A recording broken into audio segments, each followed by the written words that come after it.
Okay, hello everybody, and welcome to NGS Week 3, I think. My name is Kime, and with me I have... Hey, I'm Null Pointer. I am co-casting with Kime tonight. Yay, hi everybody. And so today we are casting a Division B West match between Spooky Ghosts and Phoenix Rising Onyx. And so both of these teams, we've seen players from both of these teams in previous NGS seasons before. Spooky Ghosts has been an actual team in the past. I think Phoenix Rising Onyx is a new team, though. Is that right? Phoenix Onyx was in the previous season. Ah, However, they the were. Okay. current players on Pro, which I'm just going to refer to them from now on as just Pro, as the acronym is easier. Um, Pro, everyone except for my Mirari, I hope I'm pronouncing that correctly, is new to the team. DK Salt, I believe, was not new to the NGS, but I wasn't able to see if I could figure. Oh yeah, and Genji Boy is also not new, but they are new to this particular team. Okay. And I know Where both teams are actually relatively low in number of matches that they've played so far. I think Spooky Ghost has played one match only, and Phoenix Rising has played two. that is correct. Both of them um, have lost the series, but they were some pretty close games. Um, Pro put up a pretty good fight, and even though they lost both series, they were both 2-1 defeats. Mhm. Yeah, so we can take a quick look at the standings before the game gets started, but just keeping in mind that the scores are not super reflective of these teams' relative prowess, just because of the Mm-hmm. fact that they've played so fewer games than, like, even if they had dominated their series, they couldn't be on the, top three or something just because of the number of matches they've played. Spooky Ghosts, I think they even had a bye their first week. Yeah. Spooky Ghosts historically have been in sort of the middle of the pack when it comes to Div B. They've made the playoffs, but I don't think they've gone further than 1 or 2 rounds. Yeah. All right. We are so just talking really briefly about how the maps and everything went. What did I say? I just told you no. Spooky Ghosts won the coin flip. Yes. And they decided to go for a hero pick. And then Spooky Ghosts banned Dragonshire and Sky Temple, and Phoenix Rising Onyx banned Towers of Doom and Braxis and decided to take us to Cursed Hollow. Cursed Hall is an interesting choice. I'm not sure if Pro has played. Pro has played on Cursed Hall before, but I'm not sure if they've actually chosen it. Yeah, I don't know.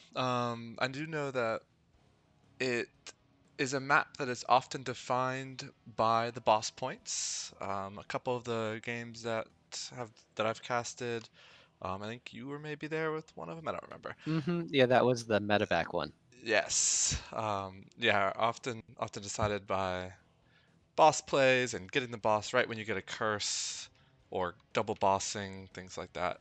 So control of the hmm points with Falstad or even Tyrael or something like that could be Yes. exciting. I do think, I try to remember, yes, they do seem to like to play Falstad. So I would not be surprised to see a Falstad on the side of Pro here. Yep. Brightwing's another one too. Falstad and Brightwing both are global heroes, and Cursed is hmm so big too. Yeah, though I just think that after the nerfs to Emerald Wind, that Brightwing for boss control is not as quite as good as it used to be. Okay, good to know. Brightwing expert. Looks like our players are readying up. Okay, we ready to go? Okay, Cool. let's see how this goes. I'm Yeah. looking forward to the draft. There's some interesting things that both teams have pulled out in the past, and while I'm not 100% sure it will show up in this game, I look forward to it in the series. Mm, First thing I sort of want to talk about while we're doing bans here is that Pro It's a team that seems to have favored Blaze a lot. They've done main tank Blaze in a couple of their most recent games. And it's sort of funny because last season, even though it was a different player, they almost exclusively did off-lane Blaze. So this is a team that really loves their Firebat. Just doesn't matter what role he's in, they just want to have the Mm-hmm. Blaze in there. Okay. I've traditionally not been the biggest fan of a main tank Blaze, um, but I'll be excited to see if they can get that to work. Ooh, there's the Falstad, Ben. Not even gonna give a chance for that to go through. Yeah, I think Spooky Ghost is doing the Oh, and I was just about to talk about that. So last season, Eric with a K had 4 games on Medivh. And I was actually sort of holding out hopes to see him play it again, but hopes have been dashed. They denied you that opportunity. Mm-hmm. um, who hurt you on Medivh? Little banter with the players there.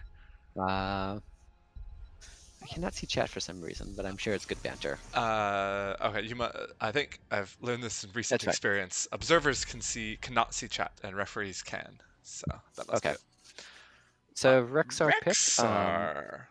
I did watch a game with Pro, and they had a pretty good Rexar. Okay. On that was on Dragonshire. So I'm not sure it was that much high priority on Cursed Hollow. But it'd be interesting to see what is first priority here. I'm gonna guess Johanna. Yeah, Joe Greymane we see often really early too. Mm-hmm. Spooky Ghosts don't have a strong hero preference from what I can tell, but they do like their Johanna, they do like their Gul'dan. Any healer picks you think they could prioritize here? Anduin's a popular one. Um, Oh, now all right. there's the Johanna. All the healers are not too super different on here. Anduin, Stukov, Ana, all good choices. Mhm. Lucio, get those nice quick rotations. Hey, I did see a team that prioritized the Rhaegar, like first and second pick, did a full, sometimes Bloodlust, sometimes Ancestral. That wasn't pro. Um, ooh, but they are going for the Dahaka. Dahaka. I like the Dahaka. He's a little bit difficult to coordinate with your team, but if you've got practice with that on a big map like this, the global can be really big. I will disagree contrary and say I don't like the Dahaka. He's Um, awesome. I find that when Dahaka is on my team, he burrows into the bush about 5 seconds after the fight is over. As the previous Dahaka player on your team, I'm offended by this. um, Uh, but no, I'm sure they can make the Dahaka work if they want. What do you think about the Mephisto Ana? so Mephisto, I think, has been growing in popularity kind of season over season here, and for good reason. He was an underappreciated mage for a long time, but he is strong and solid, I think, in a lot of situations. So I Mm-hmm. like that. Ana combos pretty well with that because she can do the nano boost on Mm-hmm. Mephisto, which can beef up all of his abilities. And if he went Tormented Souls, could really make that impactful too, especially post 20. Okay. I think I do remember a Mephisto going Tormented Souls on one of these teams. I can't remember if it was them or one of their opponents during the match. ETC, good ban. Get those tanks. Yeah, EGC is solid. Especially that would give them the option to go stage dive if they wanted. Mm-hmm. Wouldn't be required to, but gives them a little flexibility, and why not deny that flexibility? So the main thing I'm curious here is if they're going to do the Blaze. This isn't, I think, probably the strongest map for Blaze here. Hmm. Even as a main tank, he doesn't quite have it. Oh, Nubrak is a perfectly usable pick as well. Yeah. Genji Boy on Li Ming, I was particularly impressed with during one of the games on BOE. It was a Hanzo Li Ming for their assassins, I believe, and it was quite effective. They Okay. may have, trying to remember if they ended up actually winning that game, but I remember being impressed by the play. If they did go Hanzo here, that would also be pretty nice because, sorry, both Li Ming and Hanzo give you really good interrupts. Hmm. One thing I like about that Sonya Greymane pickup is that I think this map is really dependent on camps. Both Sonya and Greymane are particularly good camp takers, so they have they might be able just to be out rotate and out macro um, Pro if Pro files behind in wave clears. They don't have amazing wave clear right now. Yeah, that's true. And the camps, like you mentioned, it was the Hanzo. Mm-hmm. Good call on that. The camps, like you mentioned, are really important on this map, in part just because if you take a well-timed camp and you extend the fight over the tribute for a long time, the camps can just full down get walls, get forts. Like, they can really do damage on this map because sometimes the tribute fights last a while. Oh yeah, and I'm honestly thinking that Spooky Ghost's best chance is going to come in the early game. Once Hanzo hits 10 and they get Explosive Arrow with Li Ming follow up, that's I think when Pro's comp is going to really come online.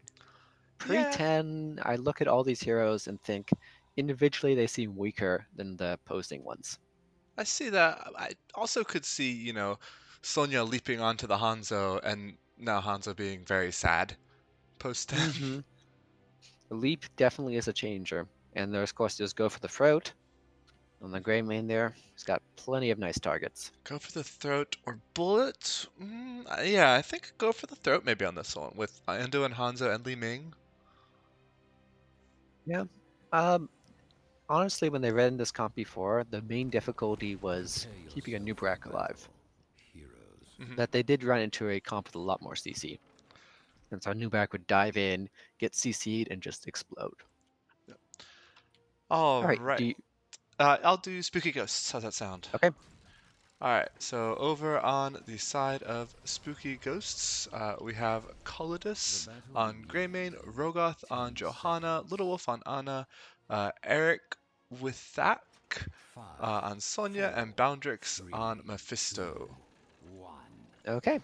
Over on Pro's side, we have Mirari on Hanzo, Burrito on Dahaka, Kumara on Anduin, DK Salt on Nubrak, and who did I forget? Genji Boy. Genji Boy on Li Ming. There you And go. the action begins. Yeah, just some poke already so far. We do see Mm-hmm. a W build with Hanzo, Simple Geometry. Yep. See a lot of Hanzos going now. They seem to be, if you're a player who likes Hanzo, you like him because you can hit your Ws.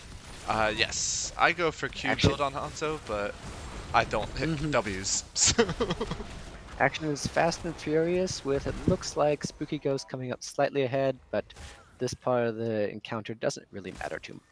as long as no one died and both of the Mm-hmm. teams get to their respective lanes at about the same time, yeah, I agree. Really just skirmishing. Yep. And so it looks like Greymane is in bottom with Sonya and Dahaka fighting each other on. And as the resident offlaner authority, do you have any opinions on these offlanes? Yeah, looking at both of them, I do think both top and bot favor Spooky Ghosts, actually. I think Greymane is going to be able to chunk away a noob, and Sonya, especially early before Dahaka. Oh, Ooh, there you go. I switched to it right rotate. as it happened. Ah, Mm-hmm. too busy But talking. that is one of the issues of Anub'arak early on. He is a squishy tank. Mhm. Uh, And it looks like Greymane is going to rotate over and start the hard camp. yes, with Ana to help Mm-hmm. peel there. Yep. Yep. Hanzo already managed to grab the Siege Giants on the bottom side. So it's going to be a push in bottom versus a push in mid. Yeah, so what I would like to see is Spooky Ghosts actually stall out their siege giants just for a little bit, because the first Mm-hmm. tribute is bot. Oh, that is clever. And it looks like they are going towards their Giants right now. Sonya takes a little bit of damage from a drag into the towers, but she's Sonya. She'll heal it back up. Yeah, that's I think Sonya is going to be her big thing in that matchup. Is if Dahaka Mm-hmm. gets enough good drags, then Sonya's in trouble, and otherwise I think Sonya should win that. Alright, looks like they're getting a little bit damaged bottom. Johanna's trying to defend butt. Looks like both towers are down. This Hmm. is being counter-out by a push in mid, which I would expect both of these walls to go down. That's what's going on here. Yep. Um, and I would say Yeah, mid lane is they're pushing the fountain on bot. yeah, they're pushing hard. And that tribute bottom, that's going to be important. Anub'arak is taking tower Oh shots, and he goes gosh. down. He Good went pull down from Anduin. so Prevents. fast there Yeah. with the armor reduction on those forts. Yeah. That Greymane burst is just is proving critical, and they've got about a quarter of a level experience lead. Yep. And with 3 seconds down, they knew they may get this first tribute uncontested. Oh, Hanzo just missed the Sonic era. Right. Um, Well, since the Hawker didn't need to come down, looks like he was able to clear up the Giant's top, and things look like they reset. yeah, which is a little bit unfortunate for Phoenix Rising because they would have liked to contest that and have Dahaka be able to burrow down for the 5v4 or stay up Mm-hmm. top for a little bit extra XP soak. And since he didn't end up going down at all, they really didn't get that global advantage. Mm-hmm. Well, there's another tribute bottom. Looks like it's going to favor Pro side, being a little bit easier. They'll have vision, they'll have an easier time retreating to their towers. Spooky Ghosts are there to set up first, and look at Anubrak. I Anubrak's know. just getting destroyed by that Greymane. Well, he was trying to soak versus two enemy heroes there, even before the Mm-hmm. others came in, so that was a little bit rough. He Uh, does have tap, and they do get bruisers mid though. let's see, and it looks like Phoenix Rising not contesting this again. Oh, they've Uh, got the Hawker. He can burrow down any time, and Sonya's still up there. that's true. Hanzo's not ready yet, but if they stall this a little bit, the Hawk is burrowing in, so they want it. All right, Hawker's here. He gets a good drag on Greymane. Stun on Greymane's going to get Greymane, towers. He gets stunned. Greymane leaving is combo. rooted, and then blown up. Very good coordination from Phoenix Rising. Anna's in trouble here. They look like they're looking for more. And it looks like Spooky Ghost is just going to get back and get this one. Yep. Sonya is clearing up mid. Yeah, it was good timing on the camp from Phoenix Rising as well. Oh, what do you think about the Anna grenade build here? I was gonna ask you before that skirmish broke out. Yeah, what your thoughts are at that? That is, I know in the past grenade used to be the way to go with Ana, Mm-hmm. but her talents I thought were kind of changed a bit, so that was weakened. It was weakened so much. It was slightly weakened, and Sleep Dot was also increased. Okay. Now, it's still a build. It's still a reasonable thing to do. Against this comp, maybe not, unless you're really looking to try to stop the Dahaka heals. Now, Dahaka is a hero that is quite messed up by the anti-healing grenade. Well, knowing that you've got, a noob and Dahaka who are maybe both gonna dive for your backline to try to get those stuns, maybe that's you can deny the healing on them after they go in. Maybe, but Anduin isn't going to provide that much burst healing, Mhm. especially not till 16. And Alright, one fighting other over this. call out, maybe not. We'll wait till after this fight. Yep, Sonya's sprouting for it. Looks like they're going to get the channel in the back line. Yeah, really good zoning by the Mm-hmm. warriors of Spooky Ghosts. Alright, Taka burrows in. He's looking for a drag, but decides better. They're backing out. There's some chase going on. Johanna is going to lose her Iron Shin in a second. She's going to get stunned, and dead. But probably worth it for the tribute. Sonya's already in the bottom, clearing up some giants. Yep. Ooh, look at this. Top boss. Oh, they are going for top boss, yeah. It makes sense, because they hit 10 first, so take the 10 opportunity while you can. Although both They're teams gonna are get 10 it. right now, yeah. Yeah, that little bit of 10 advantage is going to prove important, as it's going to be difficult for them to kill the boss and contest this tribute at the same time. Phoenix Rising would have preferred the tribute to be on the bottom, and to really make Spooky Ghosts decide here. Yeah, that would have been a free tribute for them. Yeah. But Sonya's coming up. And she did not go leap, however. She didn't Wrath. Anticipating maybe a bit more of a sustained damage fight. Otherwise, things look about normal. Light Bomb, Cocoon, Explosive Arrow, Essence, Wave of Force. And it looks like Pro is going to even it up in tributes. 2 for 2. Yeah, the Boss only is gonna be ult to most- call out is probably Curse Bullet versus Go for the Throat, which we were talking about Yeah. beforehand. So they look like they don't particularly want to dive in past the front line of Pro. They want to go in a more sustained, longer engagement fight and just win out on that. And then one See talent how I it do works want out. to talk about is Wizened Duelist on level 7. That is a risky Greymane talent to take. Mm-hmm. If if he's able to stack that up, it's going to be really impactful. But it's also easy to get very few stacks and to lose them. That is certainly the thing, but he's managed to at least get a couple kills on Nubrak. Maybe he'll get some more. Ooh, look at this flank coming down on Sonya. They may be just checking the boss, Yeah, well, one but of the they are tricky gonna. things with Wizened Duelists is that kills don't actually matter. In Oh, it's fact, it's okay. attacks, yeah. So in some ways, you don't want Oh, quick kills for that talent. well, they've got some. Looks like pros already set up here. This is going to be a Mm-hmm. Look like they find it when they're in the fight here. So it's going to be missed a close drag. fight. There's a boot. Oh, and a Big massive darts. explosion. Explosive arrow comes out, but it's only two, and Nubrak's already dead. A pull into Haka, but The he's Hawk gonna is have to going to walk die as fast as he too. can. Nope. Oof. That was a solid one. And that sort of shows one of the difficulties with the Nubrak, in that he is a very squishy frontliner. And if you're the one jumping on him versus him jumping on you, things can get pretty ugly. I like this play, by the way, at bottom boss. Yeah, before taking the tribute, having just Johanna anchor that, yeah, that's a really clever decision to kind of maximize their gains here. Yeah, that Because was good map awareness from. Oh, but they're gonna get some good delay here. They may. they're missing the All right. boss, though, during this whole time. Yeah, but they may lose the tribute. Sonya's coming back up now, but they're already a little bit low. And there's a cocoon on Cocoon on Ana. Ana. A New noob Brack low gets some more already. damage. Oof. Noob falls again to a Durance comp. Light bomb goes out on Dahaka, but he's taken out as well.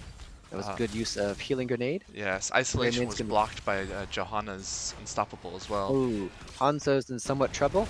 He's getting chased down. He might still have a jump. No, he doesn't. I think he may have got Ooh, pulled out of his jump by Johanna. It was hard to tell. ooh. So that was a triple kill Boss. on the invade there. And they will get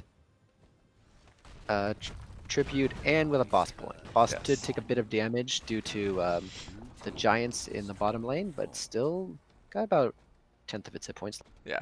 To be truthfully honest, even though they lost that fight, Phoenix Rising may have saved themselves the game. Because we've seen Yeah, really quick Cursed Hollow maps where you just time the boss and the curse at the same time and just plow through the whole bot lane. yeah, that delay that kept the forward up bottom lane may have been enough to save. Yeah. And it looks like, sorry, Spooky Ghosts are pushing for keep wall here. I don't know if they'll get the mid keep though. They'll probably need a pick for that. Oh, big Ooh, there's arrow arrow. goes out. Johanna jump. There's a stunlet. Greymane is in stun chain. He's going out. He manages to barely escape. Raymond Red gets team is pretty low, cocooned. Oof.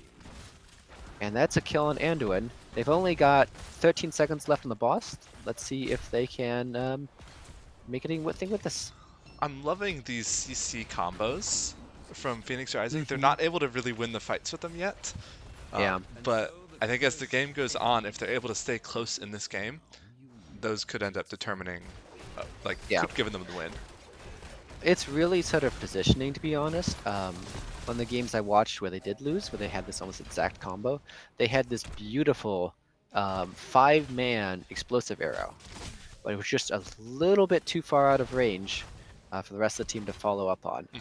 And by the time the rest of the team rushed in, the other team was there and had unstunned themselves and was ready to turn it around. We do have a top boss play by Spooky Ghosts. They do have a 16 advantage. So you can With see they Greymane, get that is going down really fast.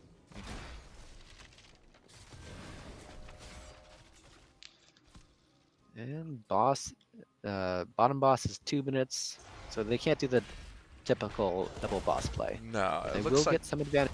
yeah, it looks like they're gonna try to push mid and have the boss push top and make Spooky Ghosts decide which keep they want. So Spooky Ghost looking really good so far. They've got 16, they've got Yeah, a over level, they've got a boss pushing, they've got 3 forts down. One interesting thing is the last time these two teams played, though it was different roster members, it was a 2-0 victory for Phoenix, for Pro. Ah, okay. So There's maybe a they little are bit of motivated. yeah, a little bit of vengeance here. So both teams a little Sonya, bit split here.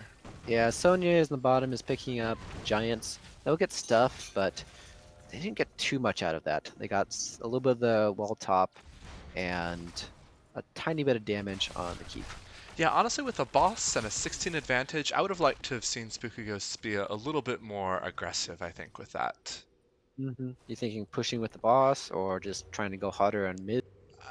Either one. I think if they didn't want to push with the boss, that's fine, but they need to really commit to that, to the keep, I think, then. I don't know. They're Yeah, playing it safe. They're in a lead. yeah. The game's going the way that they want it to, so I understand why. But I don't know. I think with boss and 16 advantage, they could have gotten more. They still have a pretty substantial advantage. Those free forts that are down are going to constantly give them map pressure, as well Yes. as making a lot of these tributes have a safe point for them to retreat to, but not for their opponent. Yes. The problem being late game on this map, you know, Phoenix Rising still has two tributes. If they get Mm-hmm. one big, team wipe and get a cursed at the same time, I mean, that could be game, regardless of what the map Yeah, looked like beforehand. looks like they are setting up for bottom boss. Um, they may be giving the tribute up to Pro, which is a reasonable choice. The bottom boss there will protect bottom lane, and it's likely that Pro will get a tribute at some point. Mhm. I can see the reasoning for this, yeah. Because like you're saying, that'll push out the bot lane for the curse. They still have Mercs mid, actually, too. Mm-hmm. All right, here comes the curse.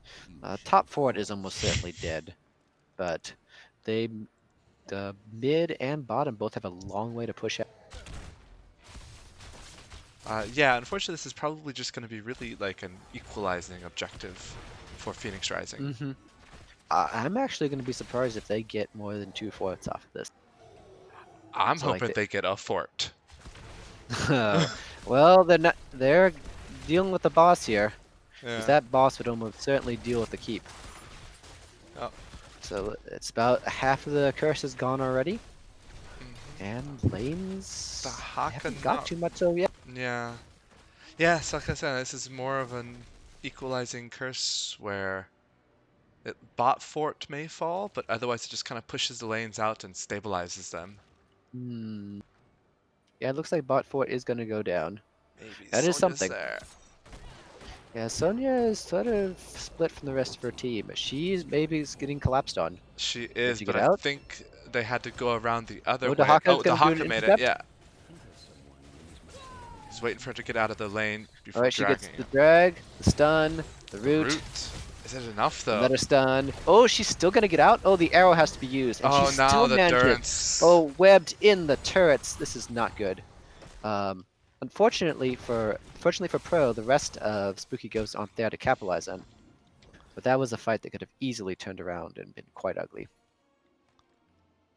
Yep, Sonya taking survivability talents late game here, which makes sense for situations like that. And even when she dives, Sonya does Mm-hmm. damage. You just needed to keep her alive. Yep. I really want to call it the Mephisto Durance, though. They've been on point and been a great point instead of just locking down the Nubarak. Allow the rest of the team to finish him. Mephisto, still a good hero. Yes, and we are seconds away from 20, it looks like, for Spooky Mm-hmm. Ghosts. So they're going to want to just kind of keep wandering around safely, get 20 before anything big happens. Yep. And if they can get 20 and a curse objective at the same time, it's going to be very difficult for uh, Pro to prevent themselves from losing all their keeps. They are Looks like going they're top going for the boss with boss. their 20 advantage. Every talent advantage they get, they go Ooh. for a boss. I'm not sure that even with a 20 advantage, they can do a boss and fight this. So they're going to try to turn on it. Greymane's a little bit low. They're taking damage. So honestly, I think that Spooky Ghosts are in deficit here. Alright, here comes it. Oh, and Oh, Greymane just explodes. There's the Mimic from Mephisto, and with Greymane down, no, a noob sorry, died. Greymane, yeah, Greymane explodes the noob is A what I noob, yeah, meant yeah, to say. yeah. So quickly, in fact, that Durance missed, Oh my gosh. which is awkward. Oh, Kill the is enemy slower. Pro still contesting? Looks like Li Ming's getting a They're few good orbs. here. Dahaka Sonya going is in. low. Oh, Sonya is low. Dahaka's trying to go for it. Li Ming dies, so no. Uh-huh. Sonya barely makes it out. Coming in with 400 health. All Alright. right. Ooh. Balls of steel on that Sonya. Yes. So now the noob will be back before anything scary happens, but Li Ming's dead for Yeah, another half minute. but there's already something scary happening top lane as that boss moves towards Boss. that. Yeah. Boss with the curse. Now they will only have two so far, so they need one more. But bottom boss is going to be up in a minute.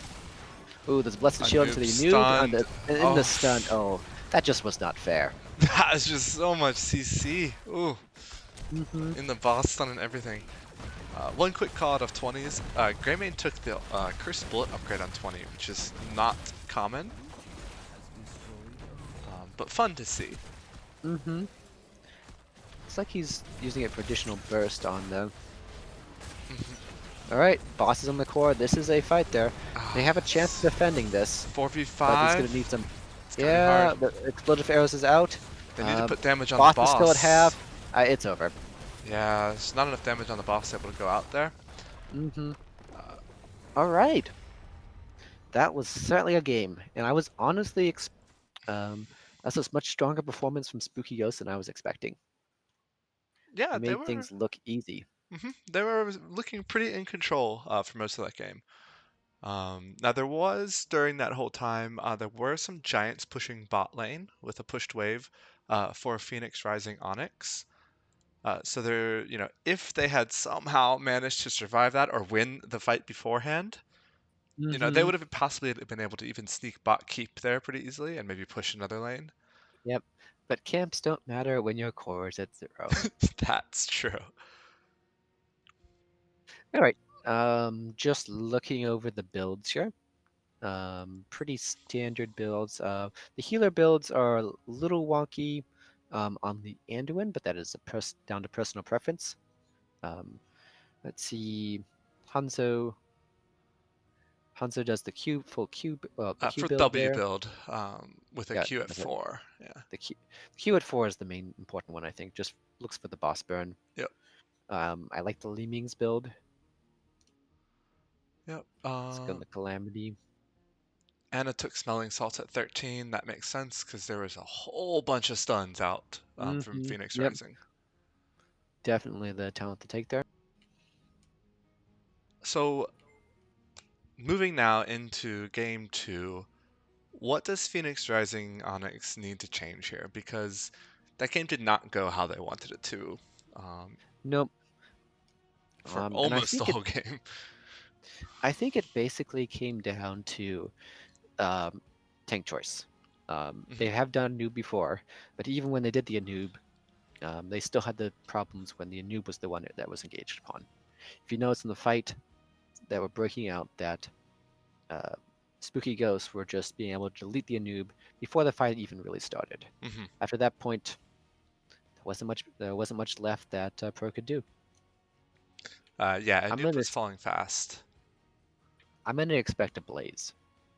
You think they're going to pull out their comfort pick of Blaze there? Yeah. I mean, let's be honest, Blaze would have lasted longer. Blaze Mm-hmm. has armor on his trait. He's got a chunky health pool to begin with. And then worst case scenario, you throw down Bunker. Yep. All good things to do.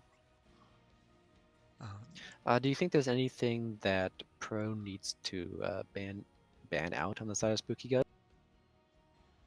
uh, so I mean, with some small changes, the the comp that Phoenix Rising has right here is pretty scary. And I think this main thing is the Hanzo arrow comboed with light bomb, comboed with some tank stuns. I mean, that's AoE stuns for seconds at a time.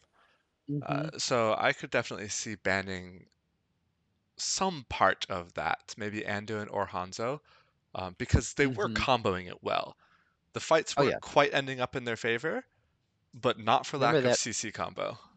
remember that fight mid where they did explosive arrow into a Nubrak stun, into light bomb, into another Nubrak stun, and that poor Greymane basically sat there, took his hands off his keys, and went out, had a quick coffee break. Yes, didn't die Yeah, somehow. yeah, yeah.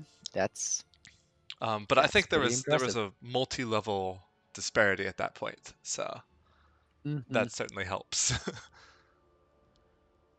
But yeah, so if I were to see Spooky Ghosts, change things up in their draft with regard to bans or denials, that's what I would expect. Is because the CC chain was on point from Phoenix Rising. Um, Yeah. so I could see Spooky Ghosts being mighty afraid of that. Yep. Um, and then And do you think so? Phoenix Rising gets a choice now of hero pick or map pick. What do you think they should go for? I think they should go hero pick and take that Johanna. Hero pick, take John. Like Yeah. you saw, a lot of the combos were basically set up by Johanna walking in, throwing a blessed shield on Nubrak at point blank range, and then suddenly there was a Mephisto Durance, a Greymane jumping in, and boom.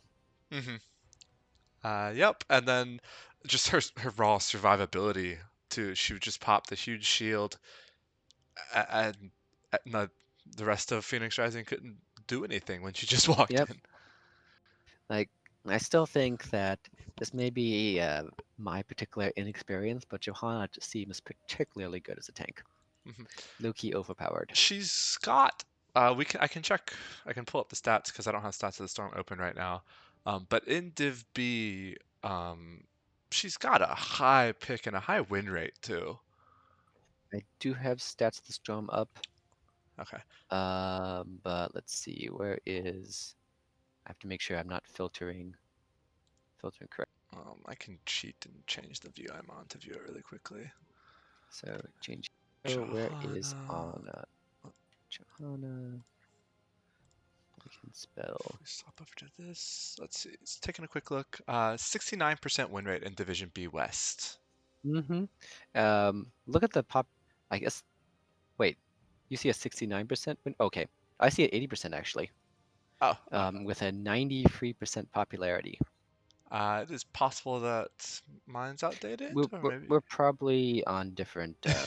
data sets. Either way, Mine, very popular. Are you looking at all Div yes, B very or B popular. West? That B West. Oh, okay. I see 12 wins, 3 losses I over can't 15 pull that up. games, and banned in 13 games. Yeah. Yes. So a big thing to pick, and one other thing that I think I remember seeing, and we didn't see in this game, but I think Yorel has a really high win rate too. No, I appear to be wrong. Who was Let's I thinking of? see. There was. Urel has a, yeah, 37.5%. Okay. Don't know what I was thinking of then. Let's The see. highest win rate of heroes over 5 games is actually Arthas, who has never lost a game. Oh, all right. Next up, Mephisto with 6 wins and 1 loss over 7 games is also particularly good. Trey may be contributing to some of that win rate, though. No. All right, game is up, it looks like. Yes, we do have the game. I'll check really quickly who picked this. But we will be going to Volskaya Foundry. Oops. Wrong button. Where's the lobby? There it is.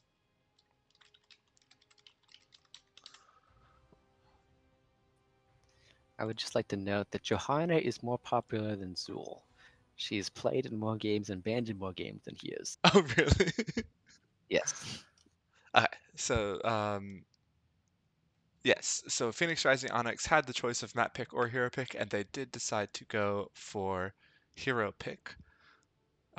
So Spooky Ghost, having just won on Cursed, decides to take us now to Volskaya.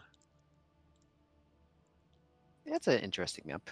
Um, much more open, fighting over control points in a much bigger area rather than over tight, narrow corridor. Do you think this changes up the ban or pick strategy for either team? Let's see. So taking a look. I mean, so a lot of Spooky Ghost's picks are very generic picks, as in you could see these on almost any map. Johanna, Mm-hmm. Greymane, Mephisto, Sonya, Ana. Like those five heroes, you could throw those in any map and that would be a legitimate draft. Yep, totally agree. Um, so I could see them doing almost the same thing. Um, on the Hey, if other it works, side, yeah, on the other side, Dahaka is out. I will pay you money if Dahaka makes it into this game. you are on, Kime. All right. There's like two bushes on the whole map. Like you don't play Dahaka on this map. I admit I have not seen a Dahaka chosen in a non-quick match on this map. Yeah. Um, beyond that, Hanzo, if they go Hanzo, probably not W build. I feel like they wouldn't go Hanzo on this map. The only time I've seen them go Hanzo is on BOE or um, Cursed, where it seems to be that they're using him for more PvE Mhm. rather than team. Yep.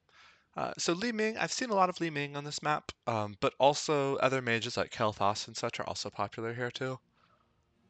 I wouldn't be surprised to see Li Ming from Genji Boy again. All right, we ready to go? I'm ready. Let's see. And like you said, I could see swapping out the Anub. It may depend on how the draft goes, but since they do have first pick, first pick Joe, like you were saying, I'm gonna say there's gonna be a Joe ban, and Blaze is gonna be that main tank.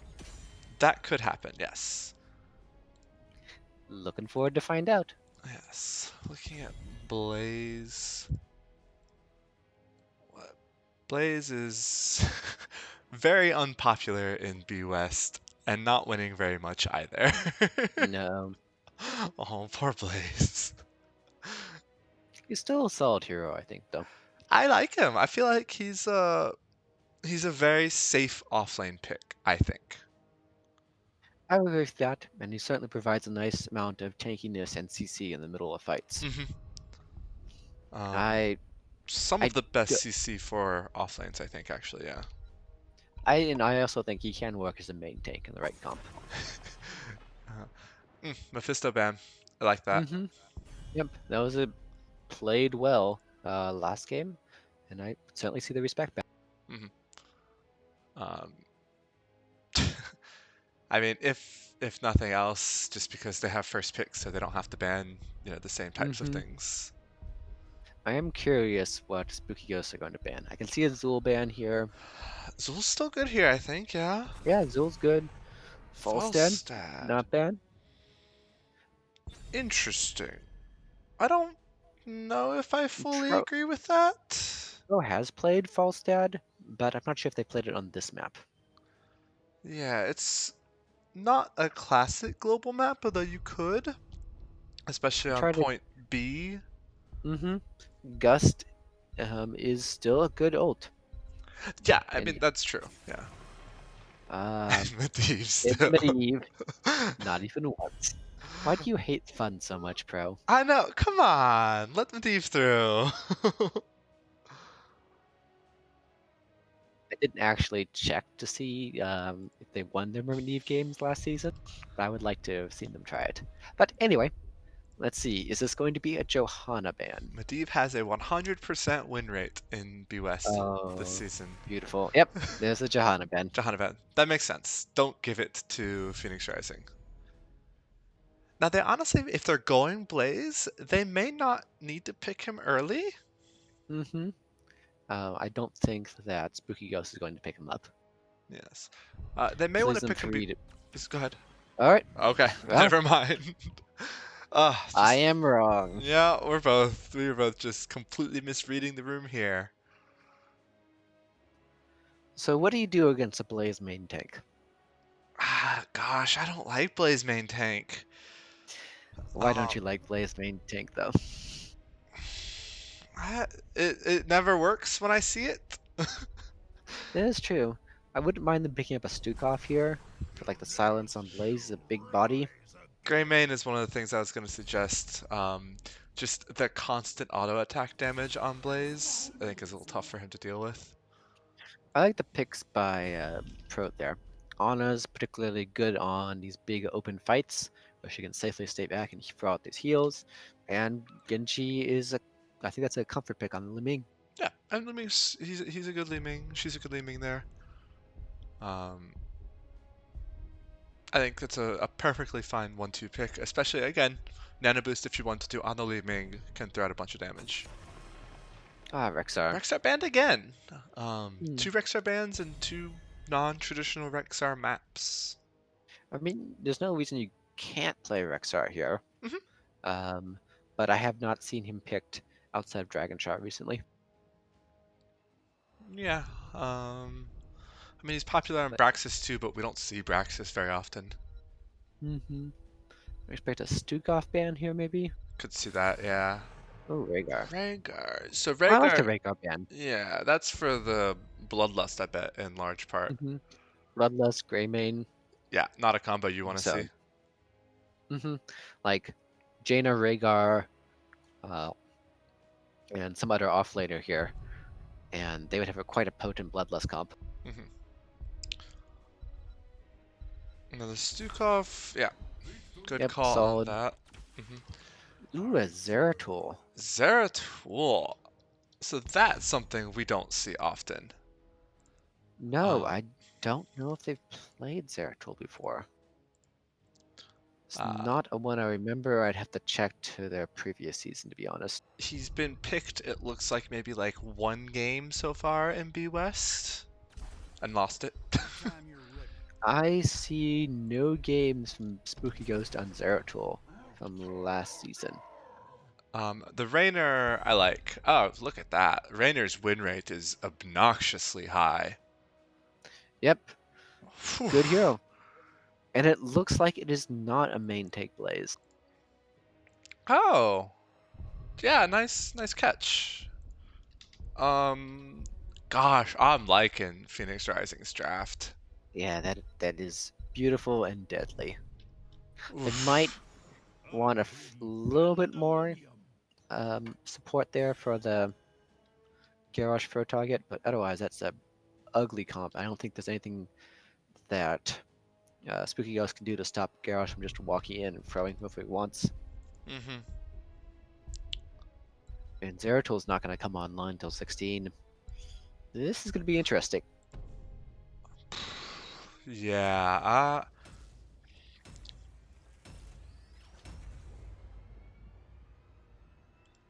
Did we So lose you, Kime? no, sorry. I Okay. was looking at a comment on how to pronounce Skingy Boy. I, Is that correct, Genji boy? I have no idea what the difference of these two things is supposed to be. Sorry, Smoke Ghouls. I don't get it. They're both Genji Boy. I think it's Gin. Gin, is it the I versus the It's like E? Okay. it's like a it's like a foreign pronunciation. Okay. All right. Maybe that's what I'm supposed to be doing differently. All right.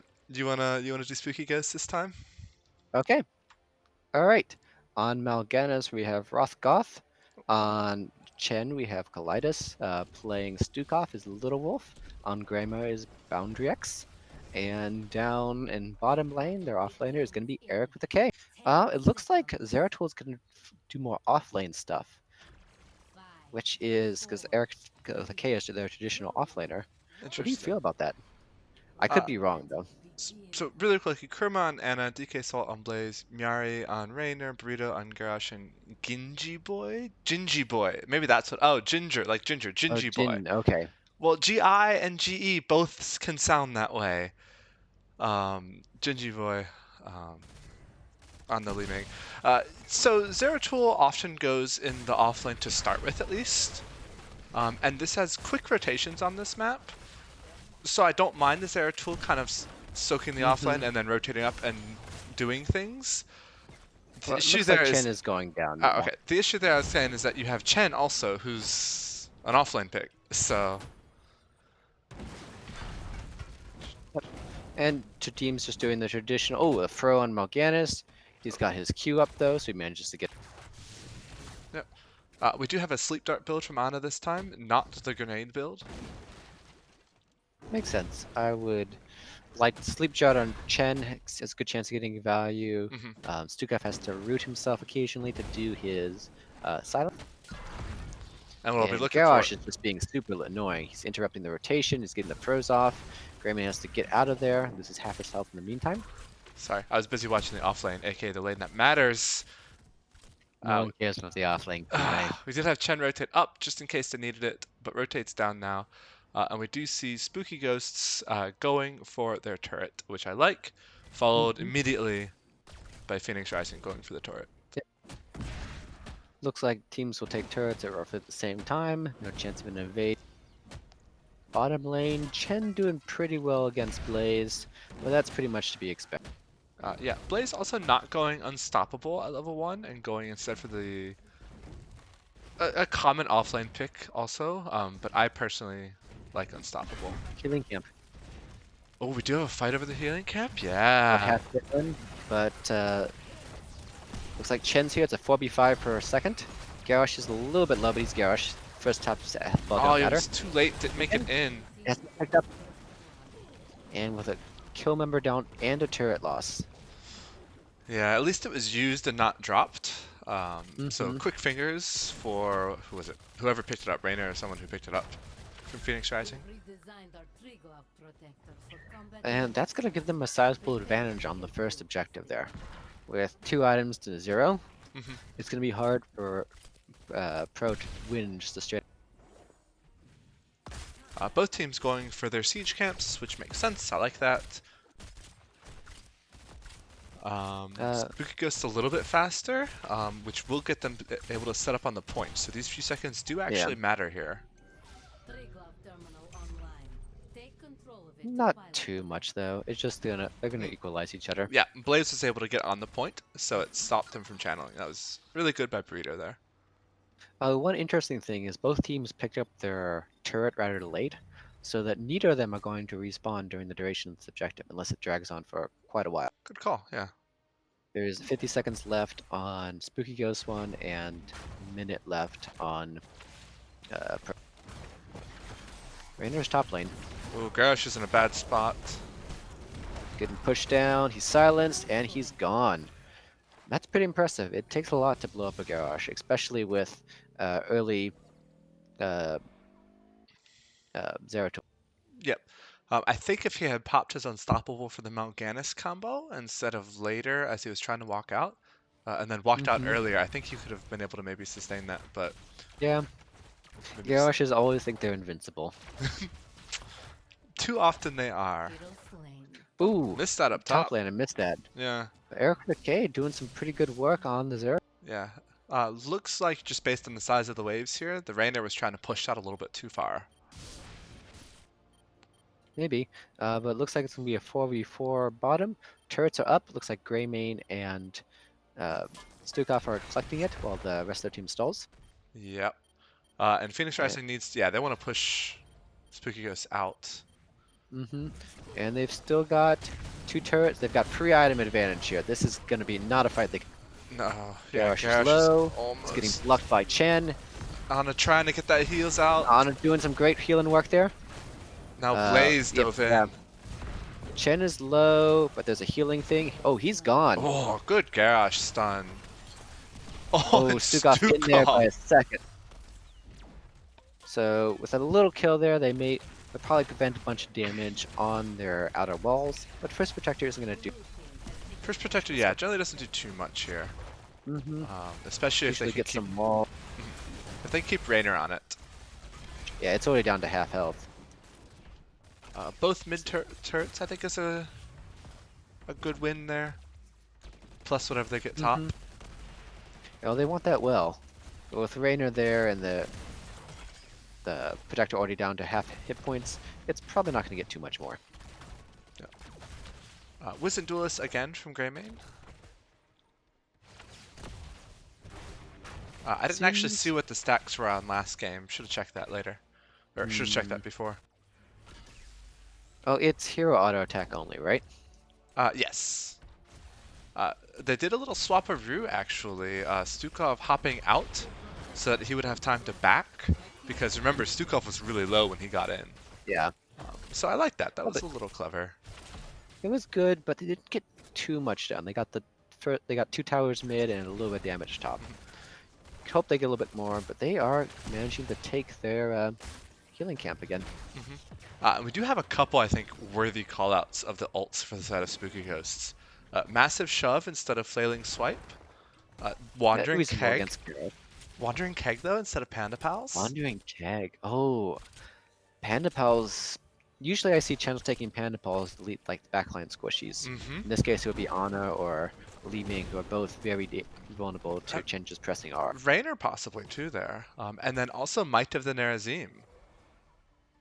I don't know my Zeratul that well. Is that the not usual talent? That is Or not not the... Void Prison? Yeah, Void Prism is still very common. You can totally make Might work. Um, but Mm-hmm. actually you see Might more often in like uncoordinated games, like rando games, where you can't count on your Hmm. team to follow up with the Void. Well, they don't really have any wombo combo potential Hmm. here. So I'm sure that's what they were thinking, yeah. Oh, Leeming knew exactly Ooh. where Zeratul was gonna pop. Yeah, but it looks like Garrosh's taunt is down. Uh, I saw him go out there trying to stop the Zeratul from jumping back. And it mm, looks like a fight over their turret. Spooky Ghost is backing out. Chen is in trouble. Pops his Q, but he's only taken about half. There's a oh, fight going Blaze on is there. getting low. Bunker's out to save himself. I like it. Mm-hmm. Down. Li Ming is getting some resets there. Garrosh is soloing the Zeratul, and this is nasty. Uh, That is 4 for nothing. yeah, 4 for 1. Oh no, sorry, I Chen misread the killed Chen himself. death. Yeah, it showed up as a red death, Mm-hmm. which threw me for a loop there for a second. That is some of the oddity of the Chen. If Chen dies to stagger damage, that's what you get. Yeah, don't think it used to be like that. It used to be the same color. It used to be blue Chen killed blue Chen, but Hmm. I thought so. I could be totally misremembering, but It's rare enough that I don't see it that often. yeah. All right. Well, that turned the game around a little bit. Uh, They've got about a level lead now. They have a pretty big advantage on point B. mhm. Um, But again, this is still a team that is waiting for Zeratul to get online. mhm. Well, and that's good for Phoenix Rising, knowing that they had to push Mm-hmm. then, make something happen earlier in the game. A good decision on their part. Let's see. Yep. Looks like normal ults from the side of Phoenix Rising. Hyperion maybe the only call out there. Oh, I like Hyperion. I like Bunker. Yeah. The Bunker in that last fight was especially good. Oh, it was huge, yeah. Mm-hmm. Bunker, I think, is 100% the right choice here. We Shut up, have seen Sega. some Blaze main tanks go Combustion? combustion. Yes. Um, and I do agree that well, this is even a main tank. This is an offlane Yeah, Blaze. this is Offline Blaze. I really like Combustion, but it's also hard to argue with the value of Bunker. Mm-hmm. Um, so while Spooky Ghosts was not there, Phoenix Rising and getting 13, Phoenix Rising pushed down that top fountain. In addition to getting 13, they managed to pick up a turret there. Oh, So item nice. advantage is still in Pro's favor. It's a little bit more equal, right? Stoppable is out. Garrosh is looking for the throw. Frozen Mal'Ganis. Mal'Ganis is Mal'Ganis taunted. taunted, double About stun from half. Blaze. Mal'Ganis very low. Garrosh is getting pushed out of position. He gets finished off. Shen is low. And that looks like Oh, there's going to be a complete cleanup. once you get these Li Ming resets, Hmm. another great fight from Phoenix Rising. Yep. This is part of the problem that a lot of Chens I've seen have with the barrel, including myself, to be clear. You can do a lot with the barrel, and you feel invincible, Mhm. but you're not. Yes. Chen took I a know that lot feeling of well. damage in the barrel. And honestly, usually you want the barrel to start the engagement to get the separation. Hmm. And all these fights have started with Garrosh walking up and getting a. Hmm. I don't think there's any way anything they can do to stop that. I mean, they need Chen to be thrown, basically, so he can either Yeah, Q or barrel out. I mean, he was thrown in that fight over the bottom turret, and Oh, yeah? basically took half his life, queued out, and It's too late, yeah. they were. It was a 4v4.5 versus 5. Yep, good call. And Chen is queuing out is not a Chen on the back line, and it's very unhappy Chen. Yeah. So this protector just getting all of the fountains on the forts, Mm-hmm. and gonna Yep, try to go solid for the value. fort. I think it's gonna get it. With minions Uh, and Raynor there, I think they can get it. Yeah. yep. A lot of protector value there from Phoenix Rising. Gonna back off now that Mm-hmm. it's low, but they've got to be pleased. One thing to note is that Stukov did go with a variant reaction. So if he manages to get one of the combos off, that could be something to turn around on. Mmm. His build is a little bit. He went for the targeted exclusion build, which isn't something I usually see that often. Oh, engagement going on here. Oh, Garrosh barely making it in. Gingy gets nano boosted. Mm-hmm. And as painful as that was, I think that was probably the right uh, call to back out Yeah, there. Spooky Ghost backing out. I agree, 100%. They were down 16s. They just saw nano boost go out. Mm-hmm. Leave. Chen wasn't that close. It is basically pros time to take whatever they want. Yeah. They can do whatever. They can push. They could probably just push down mid as well if they wanted to. Anna took Purifying darts, so getting rid of roots and slows instead of stuns. Do you think that was the right choice? Yeah, I think that's reasonable. I mean, look at what the other team has. The only stun they have is the Mal'Ganis Q. Hmm. Okay. So there's not too much slows either. The main thing is from Zeratul, I believe. Yeah, and Stukov. hmm I honestly go movement speed when we had this kind of situations where I don't have too much importance to cleanse, or I find it maybe too difficult to cleanse things Yeah. with my Qs. I guess to kind of counter what you called out with the virulent reaction that Stukov picked on 13, Oh, Anna's that is a 13 good point. counters it, essentially. Yep. The 16 is a little bit unusual for the Ana. I usually see the sharpshooter ones Mhm. rather than the gaining more shots for the dawn. Oh, fight's Oh, going on there. Garrosh getting Curse of bullet. ticked, Garrosh maybe. is low, but he's still got Garrosh armor. Bunker's out. Garrosh did have to Um, use his healing Barracuda item. K is taunted and killed in the backup. That was a really good attempt by Spooky Ghost, and really good for DK Salt and the rest of Phoenix Rising to counter that. Mm-hmm. Yeah. Oh, Mal'Ganis Sleep counts as a stun too. Chat pointed out. Oh, okay. Um, That is a good thing then yeah, to cleanse. yeah. But still, getting rid of the Stukov combo, which your target's not Mm-hmm. moving, so That I see is the main way, aside from a barrel, of them getting an engage upon a pro. But it's going to be difficult. Uh, they are very far behind on the race to 20. 2 levels, almost a full 2 levels there. Yep. Mm-hmm. 2 catapults and a bunch of shooting minions on bot right now. And Chen is still top lane, trying to get soaked there. Oh, Mal'Ganis gets Oh thrown, no, he got taunted. stunned out of his ult. Yep. I think that was a blaze stun. Woo, the timing was rough. Sleep is not a stun. I think sleep counts as a stun for these types of things, but I'm not 100% sure. But with that, with the item advantage, I think it's going to be very difficult for um, Spooky Ghost to even hit 20. I expect the Protector to walk up through bottom, blow up that fort, and then make its way straight to the core. Hmm. They've got what, 3 turrets right now. Gingerboy needs to be a little bit careful about the Zeratul, but with a 2 level Yeah, lead, even she, I think, is not in too much danger. that seems reasonable. And we still are waiting for the 20 on Zeratul for to get him his healing. Looks like they are trying to take yet another turret, which is reasonable.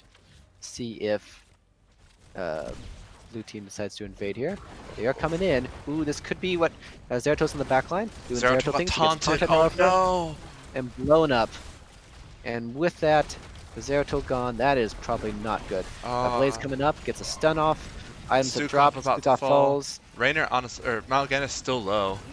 Yeah. And he's gonna fall to Leeming resets, who is having the time of her life. So do you go for the Protector, or do you just try to win here? 75%, I would send Blaze back for the Protector and Hmm. just siege bot. Yeah, that makes You sense. might Uh, in that fight there, Morganis tried to sleep the full backline, and Raider just queued him away. It was so rough Yep, to see.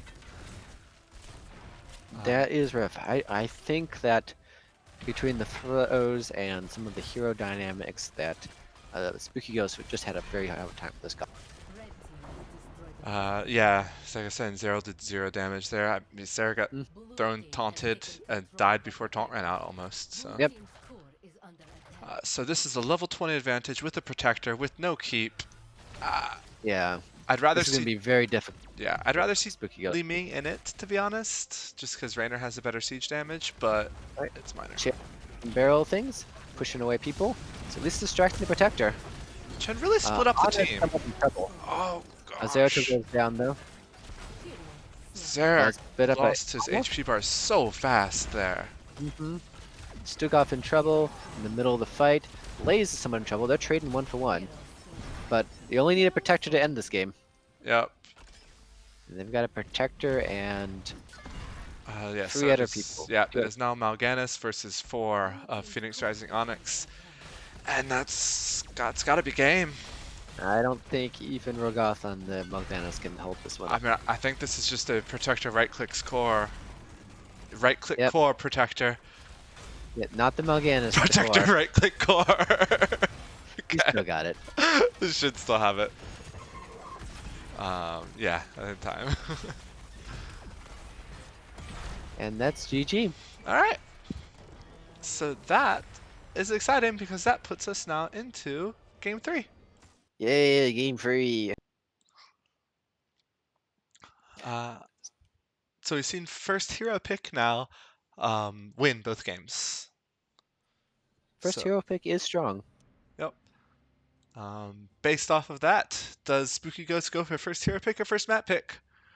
I would be surprised if they went for anything but first hero pick. Yeah, I mean, same. Mm-hmm.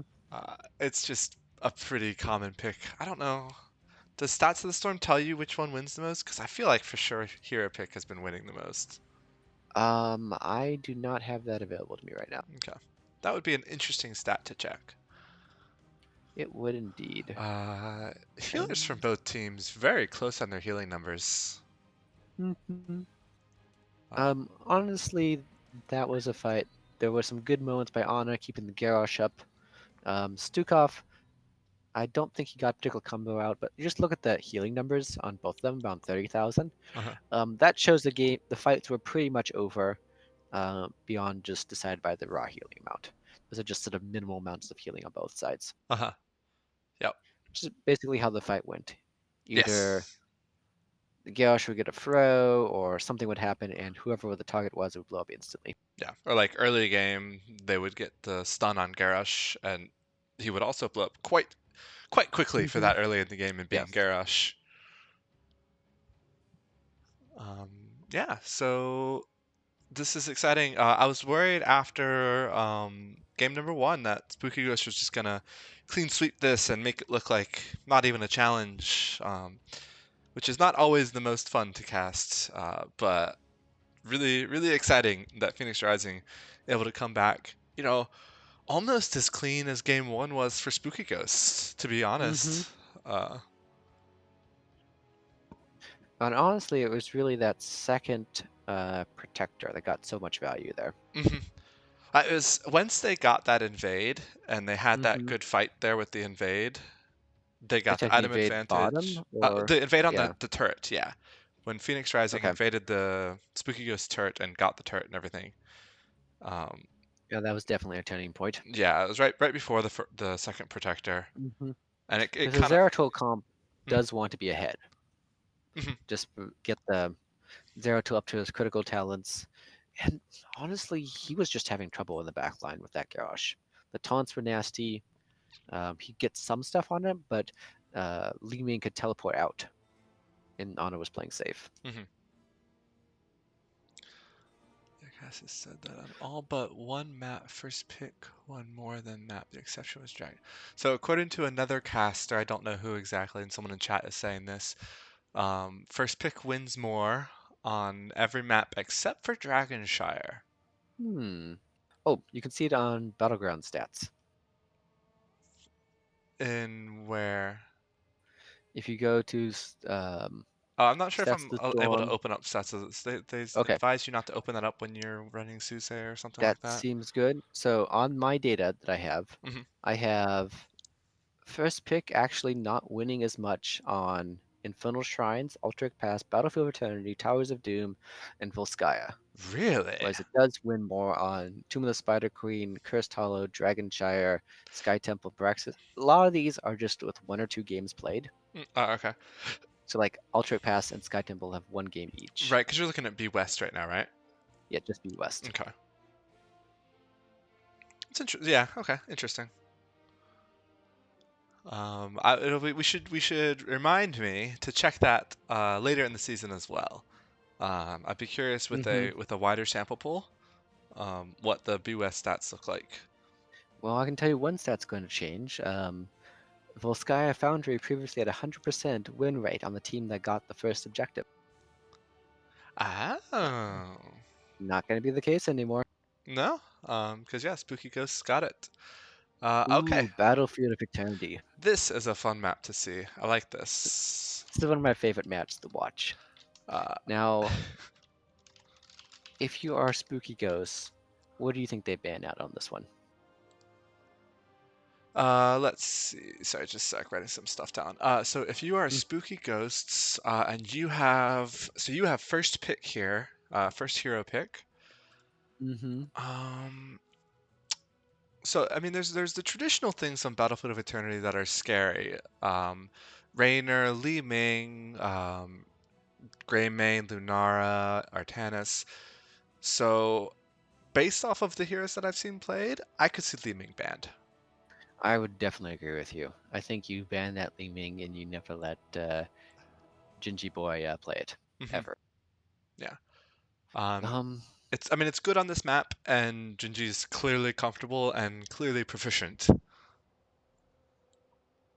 so I did see them run a very similar comp to what they did on Cursed on this particular map, which honestly makes a lot of sense. Hanzo's good here. Nubrex, particularly good burrowing in from whatever bush he's hiding in, Hmm. and they don't have to deal with some of the bosses and off lane pressure that they do. Yeah, yeah, much more traditional map for both Hanzo and Li Ming. Hmm. Um, so let's see. So it was Spooky Ghost's choice. So Spooky Ghosts did decide to go for hero pick. So everyone has chosen hero pick in this match when they've had the Yep. chance. I think there's enough heroes that are high priority that it's good to pick them early. Agreed. Yeah. Johanna, Zool, even Deathwing in some cases. Hmm. And yeah, speaking of Johanna, I'd like to see Johanna banned by Phoenix Rising. I would also. I think it is definitely worth picking. She is, I guess. Uh, yeah, she's still good on this one, Mhm. I think so. especially if you plan on playing someone like a Raynor or a Greymane or that can kill the Immortals pretty quickly. Yeah, what you would want. Um, it's hard to say. Just seeing just looking at this series in isolation. I mean, the Medivh bans has been hard to justify with so many other high pri heroes, but I think if you know that the other team has a good Medivh player, it makes sense. It just feels bad to have to use a ban on Medivh. Mhm. Um, I honestly want to see what Eric and a K with a K can do on Medivh. Eric with a K, that's what it is. Hmm. Thank you. I missed that. I think when you were doing your roster read off of the previous game. That makes so much more sense than Eric Withak. Hmm. Say release the tank players ban Joe because the tank players always feel obligated to pick Joe. Because Joe is a good hero. I'm sorry, tank players, but she just fits everywhere, and she's so Hmm. good. Like it's hard not to just have you pick her early. Um, Yep. Well, Let's see. Other things that are sometimes seen on this map that are not seen otherwise. Tarande is a support hero that sees a bit of play on here, just for her ability to take down immortals quicker. Hmm. Yep, that makes I wouldn't sense. be surprised to see something like Chromie either, if people have a back pocket Chromie or Poke. Uh, Artanis is another hero that you rarely see outside of this map. hmm. I know in seasons past too, we have gotten wrecked by Stukovs on this map. Just having to Yep, kind of like filter in through these choke points in order to fight, and Stukov puts a thing there. you're pretty Uh, correct. yeah. Um, yeah, I think that we've also played Stugoff particularly well on this one. Yes. Let's try and think of any other ones that are usually chosen here. Also a good Diablo map. I don't know if either of these teams play Diablo. Yeah, that's a But good call out. a lot of good walls to smack people into. As an offlane player, is there anything that you're really looking for when you play the offlane on this map? Tartanis is a pretty popular offlaner here. Um, and in general, there's no double soaking on this map. There's not even really all that much like value you get from being a big bully in the offlane either. Mhm. The only time that comes into play is if you're taking the camp, and if you can make sure that they can't 1v1 you on the camp point, then you can take it safely. But that also assumes that nobody's rotating up to help. So, short answer, pick someone who's good at team fights. If you're not Okay. going for, Artanis or Malthael a little bit can burn, um, go for team fights. Someone who can soak and team fight. It seems very reasonable. Do you think we'll see a? I think it's likely we'll see a Blaze. Honestly, they like him. He was particularly effective in that last game, and he seems reasonably good in team fights. Hmm. I like the Mephisto band again. Can also make things happen here. Diablo, Yeah, like you called out. Mephisto is a strong hero, and they certainly showed that they could play him well. Hmm. So at this point, you're deciding: are they going to give us Joe? Are they going to give us Zool? We haven't seen very much mage play aside from the Li Ming. Li Ming and Mephisto in the first game. Hmm. Hanzo There's the band. Hanzo. That's a reasonable one. Explosive arrow is especially good out here too, even just for straight team fight, because everyone naturally clumps up. Yep.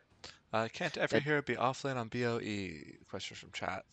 Yeah, I mean that's I guess what I was trying to say is that the traditional kind of reasons you would pick an offlaner hero, you don't see as much on this map. I'd be actually. Well, I want to see a team like just run purposely offlane Raider. Offlane All Raider. right. Hmm. Are we gonna see a Joe pick? I mean, it wouldn't surprise me.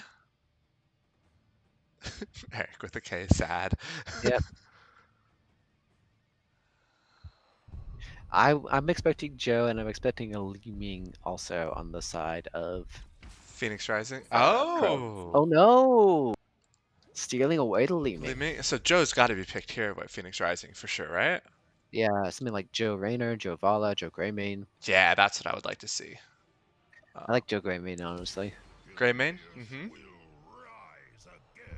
That's the Let's see what they start. choose.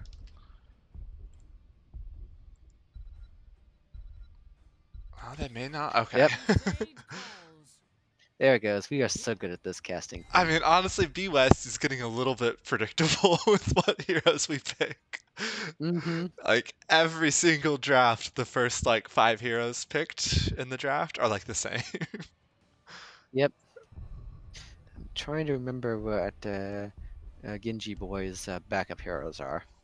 Um, No Hold on, I idea. will swap to Touch the Storm. You guys can. Anna Rayner. Yeah, that makes sense. Anna has won both of the games she's been in the last 2 games. This match, this series so far. Mm-hmm. And then Rayner makes kind of evens out the Greymane there with the burn a little bit. Those are both solid, good heroes to pick. Yep, I like Honestly, it. a little harder on this map, um, due to um, yeah, due to just how difficult it is to stay safe. But let's see what tank they managed to pick up. Yep. So Phoenix Rising banned in the ETC, good decision because, like you were saying, Spooky Ghost still needs a tank. So Mm-hmm. let's choke him. They don't have Diablo. They don't have ETC. They don't have Johanna. Who is left? Morganis didn't seem to work out super well last time. He does combo well with Ana and Li Ming, though. Hmm. Asleep, it leaves a very easy target for the orb or for additional sleep dart. Yeah, you had before things like Raynor Mm, on the other side being able to just cue the Mal'Ganis away. mhm. Um, so that means it's a little bit safer now. Varian Rhaegar though. That looks like a Bloodlust comp. I mean, so Rhaegar is almost always Bloodlust nowadays, anyways. But with the Varian and the Greymane, yeah. So what do you do at this point if you're Spooky Ghost? I am panicking and I'm not even playing on their team. You need someone with disengage or slows or roots like Ooh. that. Yeah. I like that. Both of these heroes can kind of disengage and stall the other team and Mm-hmm. generally get out themselves too. And Because Arthas is particularly strong in the off lane too. Arthur, yeah, especially against the Varian and, auto attackers here. Um, Yeah, I like that Arthas. yeah. But really, when Bloodlust comes out, your plan is run away. I'm not sure running away is a good plan when they all move faster than you. That's what I was saying. So if you have things like Arthas that can, slow and roots them, maybe that's the helpful solution. But Mm-hmm. it doesn't matter how fast they move if they're asleep, for example. That is true. But Um, all right, well, let's see double tank versus double auto attacker. And Pro given to their bloodlust, or will Spooky Ghosts manage to haunt them? nice. Um, I mean, honestly, this is triple auto attacker from Phoenix Rising. You're right. Like you've got Vala, Varian, Greymane. Uh, Their damage on that immortal is going to be insane. Jess, and any team fight where they get a bloodlust off and Spooky Ghost is not able to back away, I'm worried for Spooky Ghosts. Mm-hmm. They do have a small amount of grace period at the start until Varian chooses his level 4. Hmm. Are you expecting Twin Blades, or do you think maybe a Smash? It's kind of hard to tell at this point. It could also be a taunt. There's Yeah, nothing with that much damage on the Greymane and the Vala there. Having a little more please no beefy front left. bloodlust. I'm sorry, Rotzagoth. I don't think that's going to work. Oh, Yeah. speaking of introducing the teams, I'll introduce Spooky Ghost here. We have Kalidas on Li Ming, Little Wolf on Ana, Rothagoth on Mal'Ganis, Boundary X on Raynor, and we have in the top lane Eric with a K on Arthas. Okay. Over on the side of Phoenix Rising, Onyx. We have Kurama on Rhaegar, DK Salt on Johanna, Miori on Greymane, Gingy Boy on Vala, and Burrito up there in the top lane with Varian. And that is an Overpower, which is a defensive variant talent. So Oh, that may be pointing towards a taunt. I, so I would say it's pointing towards not Twin Blades at the very least. Yes. Which I agree with into an office. Yeah. I don't think you want to have that much auto attacking going on. Rock Your World says BOE equals 100% Twin Blades. I don't know anymore. Yeah, just looking at this level 1 talent. Uh, did note that Phoenix Rising Onyx got both of the globes from these waves. Oh yes, the truly important measures. Hey, you know what? I will die for globes, so I'm gonna count them. There's no quested here that are care. Oh, look at Raynor sneaking around here. Yeah, I like that. So this Good. is a lot of the times what you'll see is you'll see someone rotate up to take these camps. The Mm-hmm. sneak was clever. Yes, that was quite impressive, and I'm sure that Pro is wondering where the heck is the Raynor? Yeah, Where's he looking? yeah, In like the bush some? yeah, they should know. I think at this point, like you don't see a Rainer for that long. They know now, obviously, but Mm-hmm. I think Burrito should Let's have see if known. they're rotating the bottom camp. They're starting it. Raynor is about halfway across though. But Yep. with Greymane, with Vala, they're gonna R- shred Yeah, this. Greymane, Vala, Rhaegar, like they can clear camps really fast. That was a great Arthas decision. rotate. I like this from both teams there. Raynor sneaking up, and then Phoenix Rising grabbing the camp to counter. Yep. Both camps are gonna get some push in there. And it's almost getting to that point where we see what kind of variant we are going to find. And we're going to see if teams are rotating up to start their hard camp for the objective. Yep, Phoenix Rising, Onyx is. It looks like we're back to a grenade build for Ana. So Little Wolf favoring the grenade build in both of the games that she played it on. Did she? She didn't pick. No, yeah, it was Phoenix Rising that picked the sweep build. Yes. Yeah. Ana has been on the winning team both games. Well, it looks like Pro is holding their spawn with their hard cap. Which Nice. it makes sense. I like it. Yeah. And we do see a taunt variant. I like this taunt variant. With that amount of backline of the Greymane, you are not lacking for damage. And taunt variant actually does a surprising amount of damage by himself. Yep. And yeah, with Bloodlust too, like Bloodlusted Valor Greymane, they can Greymane put has out the slept. damage. Oh, that was so Oh. close. If he had slept a little bit longer, he would have ended up stunned and with the orb. Hmm. As it is, he takes another orb, and he's a little bit low. Rhaegar is not the fastest healer to get everything back up. But this is a 5v4. Arthas had to stay top to clear that camp. He's clearing the camp. The camp in bottom lane is still going on. Yep, Phoenix Rising just letting that happen. Camp is cleared up. Arthas taps and is coming in. There's some fun. Joe's Johanna's getting getting a little low. low. But it might be halftime here. Oh, Joe's in a little bit of trouble. Pops the shield Big just shield. in time, though. Yep. Vala kind of jumped to the back line, and Vala is very quickly able to get Li Ming down. So And if this is going to be an interesting defense here. Raynor can do some clearing, but the amount of damage that red team can put out is a lot more than blue. So see if they can defend it long enough for Raynor to actually whittle down that hit points. it's making good progress. Yep. Yeah, blue team's doing a pretty good defense. Vala can't move in there. Gets stunned. Oh, almost combos up with the stun the immortal. Taunt variants in the back lane. Oh, Morgana's taunt gets on taunted. Morganis. Gets Looks out, so but risky. ooh, there's a big ore that manages to get some damage there. The Immortal's now in favor of Spooky Ghosts, though. Yeah, but red team just can get on it and blow it up. They burn it so fast. Oh, But they don't get so it. No, very close though. I will say that was an excellent job from Spooky Ghosts in the second half there. They did it. Though. What? Yeah, it's Oh, a yeah. red immortal. Yeah, they got it. Okay. Still, really good job from Spooky Ghosts in the second half there.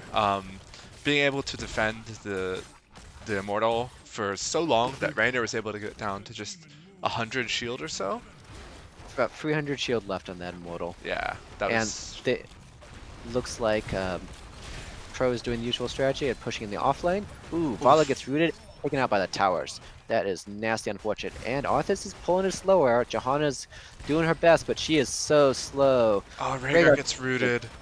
You know what the most frustrating thing in the world is? Gosh. Playing against an Arthas when he does that. It's like, just leave me alone. You know, just Trevor's walking right by you. Can't even get away from him. It is the worst. And during all that, Spooky Ghosts didn't even have Raynor. Like, a good chunk of their damage was up top burning the Immortal. Greymane's rooted, but he can get out fine. Arthur's taking a little bit of tower damage there. Wizened Duelist again, and Subdue. I'm not sure the Wisdom Duelist has worked out super well, but No, I am not a Greymane. So I keep forgetting to check it. But like, in particular, you pass up extra human range on that tier. And I like me my extra range. Ooh, looks like a big rotation up top. Are they Arthur's better fast back out. enough? He is not in a good position here. They can easily turn around. Raynor backs out, but that Arthas is dead. Arthas is dead. So very Yep. Right? Right? right? Surely. Maybe? Right? Yep. Okay. Oh, Ana almost win. That would have been so epic. It looked like Spooky Ghost was gonna the Ana and the Mal'Ganis. We're gonna be a heroic savior, but not quite, Mm-hmm. not quite.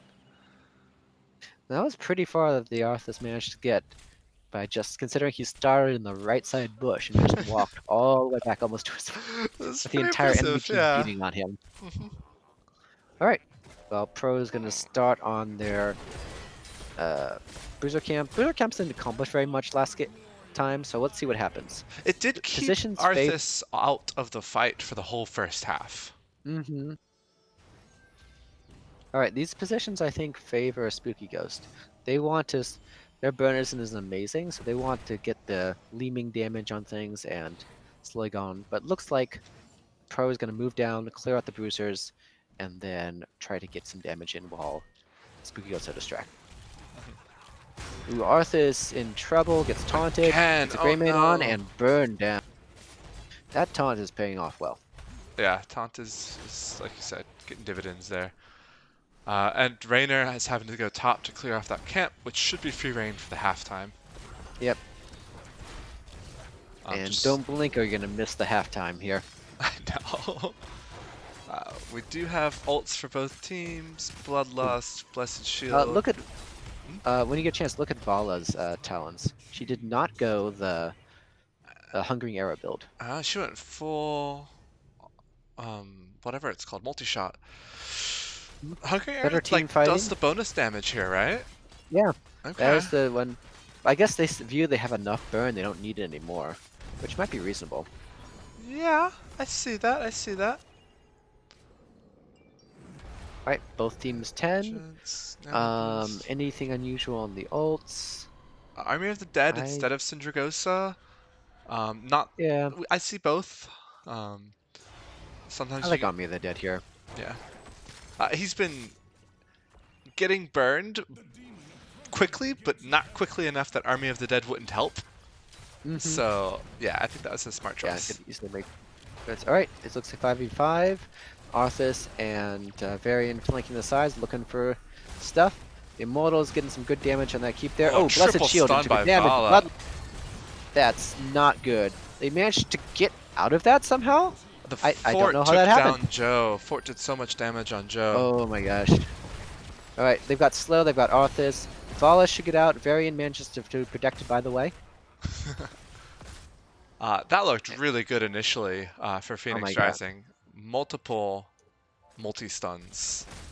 I am not quite sure how I managed to get out of that one without everyone being dead. Ooh, Vala, Arthas is in trouble. Cursed Trouble Bullet, again. Vala's on.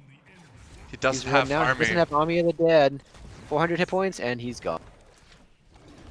Quick look at Wizen Duelist. It's at 6 out of 30, so doing alright.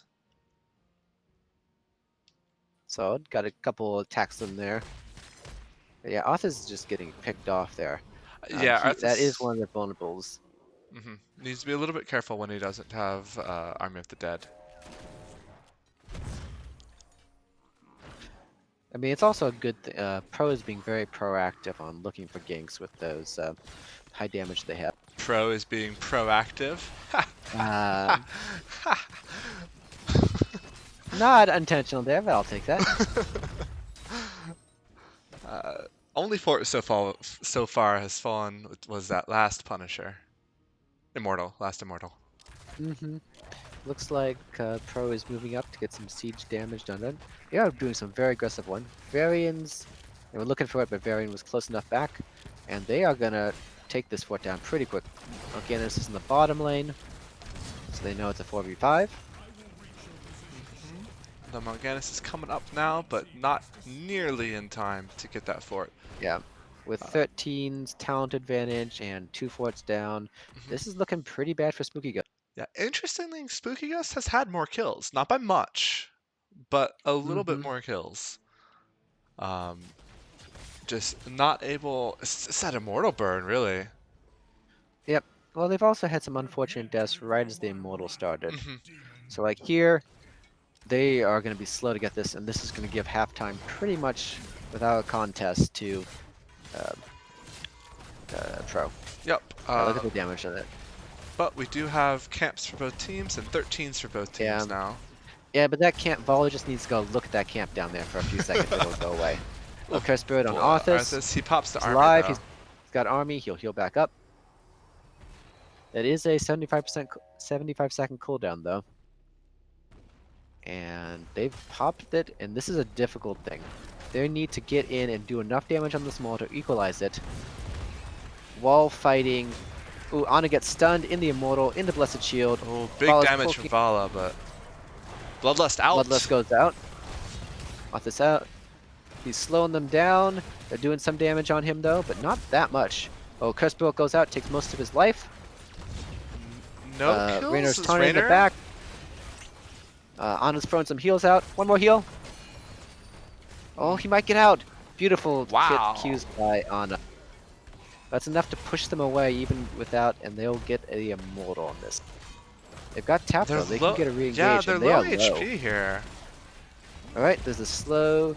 Morgana's looking for the sleep. He's super low though. Has Morgana's to is back very off. low. Yeah. The Nice. camp in the bottom got value. I did get the whole fourth there. You're right.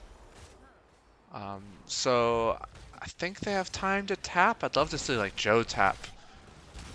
Joe's gonna back. There's hard bathing. And they may be able to get this down by the time that Joe is able. Nope, she canceled the back. She's going in. It's too It's late even pretty though, low, I though. think. Yeah. Well, if they go in now, 2,000. Oh, there's a slow. There's a stun out on Morganis. Morganis is low. A lot of damage coming on the front Yep. line. But the Immortal goes out.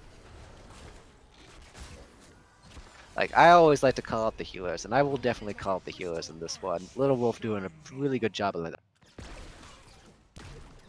Agreed. Not that Kamara isn't doing equally a good job on the Rhaegar, but she is managing the difficult job of hitting people with the Qs as they are running away, trying frantically to dodge other people.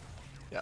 Part of the thing is that when you have these big fights where both teams get really low but no one dies, that's actually in Anna's advantage because Anna can heal people back up a lot faster than a Rhaegar can. Raw healing output is much stronger. Yeah. So especially as Rhaegar doesn't have Ancestral. Yeah, so not getting any kills with the Bloodlust or anything else really hurt Phoenix Rising. And this evens up the structures. They've still got Pro still has a level lead though. So Yes. I think that was just the XP maybe from the towers and the forts there. Let's see. Looks like it's almost exclusively towers. Towers and that I guess having the forts down for longer to get that bigger passive. They've had a 2k XP lead just from the bigger passive. Okay, well let's see if Spooky Ghost can make it up. They look like they're playing it very safe, just hearthing back, collecting experience, making sure the lanes are pushed. Yeah, with 16s and with top lane push so far with Mercs, with the wall down, I'd have liked to have just seen Phoenix Rising push top. Looks like they may be trying that. They are checking out the bush there, setting up around the Bruiser camp, which is up in about 15 seconds. Arthas is checking. Smart. Good job, Arthas. But I think no, they're not going for it. They're backing off. They're going for their own Bruiser. Yeah, well, both teams have 16s now, so they lost their opportunity there. Yep, they were looking for a fight, but Spooky Ghost just wasn't giving it to him. And now it's pretty much an equal fight. Yep. This next Immortal honestly could be game. Yeah, I would not be surprised.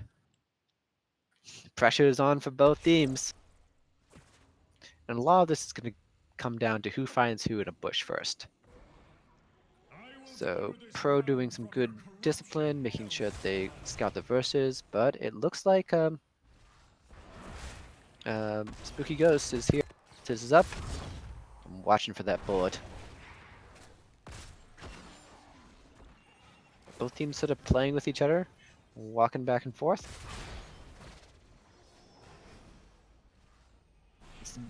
Who is going to break first and try to take out the camp? Looks like Rainer's heading up first, and that should be the signal for Phoenix Rising Pro needs to engage. Yep, and they do. Here it comes. There Great goes choice. Blessed Shield's out. Bloodlust is out. Bloodlust is Cursed out. out. Font on Anna, and she is in trouble. She walks out though. Joe and falls Johanna first. goes. Army of the Dead's keeping Arthas up just barely. Vol is doing a ton of damage, but it's enough. Greymane's in the back line looking for that Ana. Kills the Ana. May kill more, though. Greyman, I think, needs to get out. Yeah, but while he was doing that, everyone else was Oh, dead. Oh my gosh. And they've got uh, camp pushing bottom, and it looks like the towers are being nice and not targeting the shaman. oof, this is rough. In Phoenix Rising's last hope, though, halftime has not yet been reached. Nope. Um, I would actually like to see Li Ming and Mal'Ganis try to kill that keep there. yeah, I agree with that. Have Raynor or somebody punish the Immortal. Raynor can do it fast and just get a free keep. The Immortal can help get you top keep after that. Well, they'll take some damage on bottom keep, but this is going to be almost a fully shielded Immortal coming top. And that's the lane they need to equalize, as they top is down to about half. But bottom still has the wall and a tower. Yep. Good for Spooky Ghost. A great lane for that to be in. Alright, so is Pro going to try to take the fight beyond the Immortal here? They've still got Bloodlust. They've still got things to do here. So thinking back on that last fight, I think Phoenix Rising was a little bit too eager with that fight, and they ended up having to kind of funnel in through a choke. Well, it was a 4v5. It was a 4v5, but they could have just done immortal damage instead of trying to really chase. I mean, it looked really good for them until it wasn't. It was a astute observation.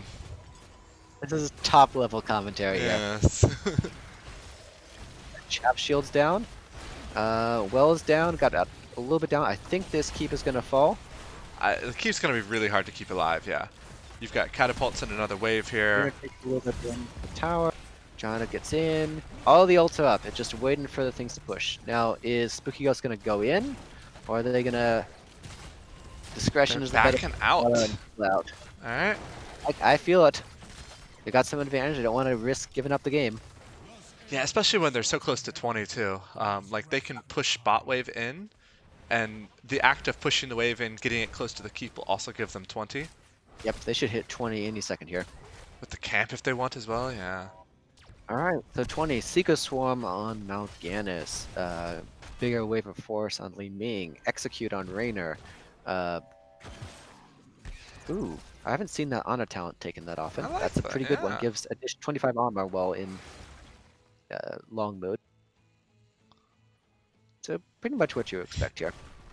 Yeah, for the most part, yeah. Army of the Dead upgrade. I don't even know if that's normal for Arthas. How often do you see an Arthas? Not often, yes. Alright, that keep is taking a lot of damage. So fast that keep. And somehow doesn't fall?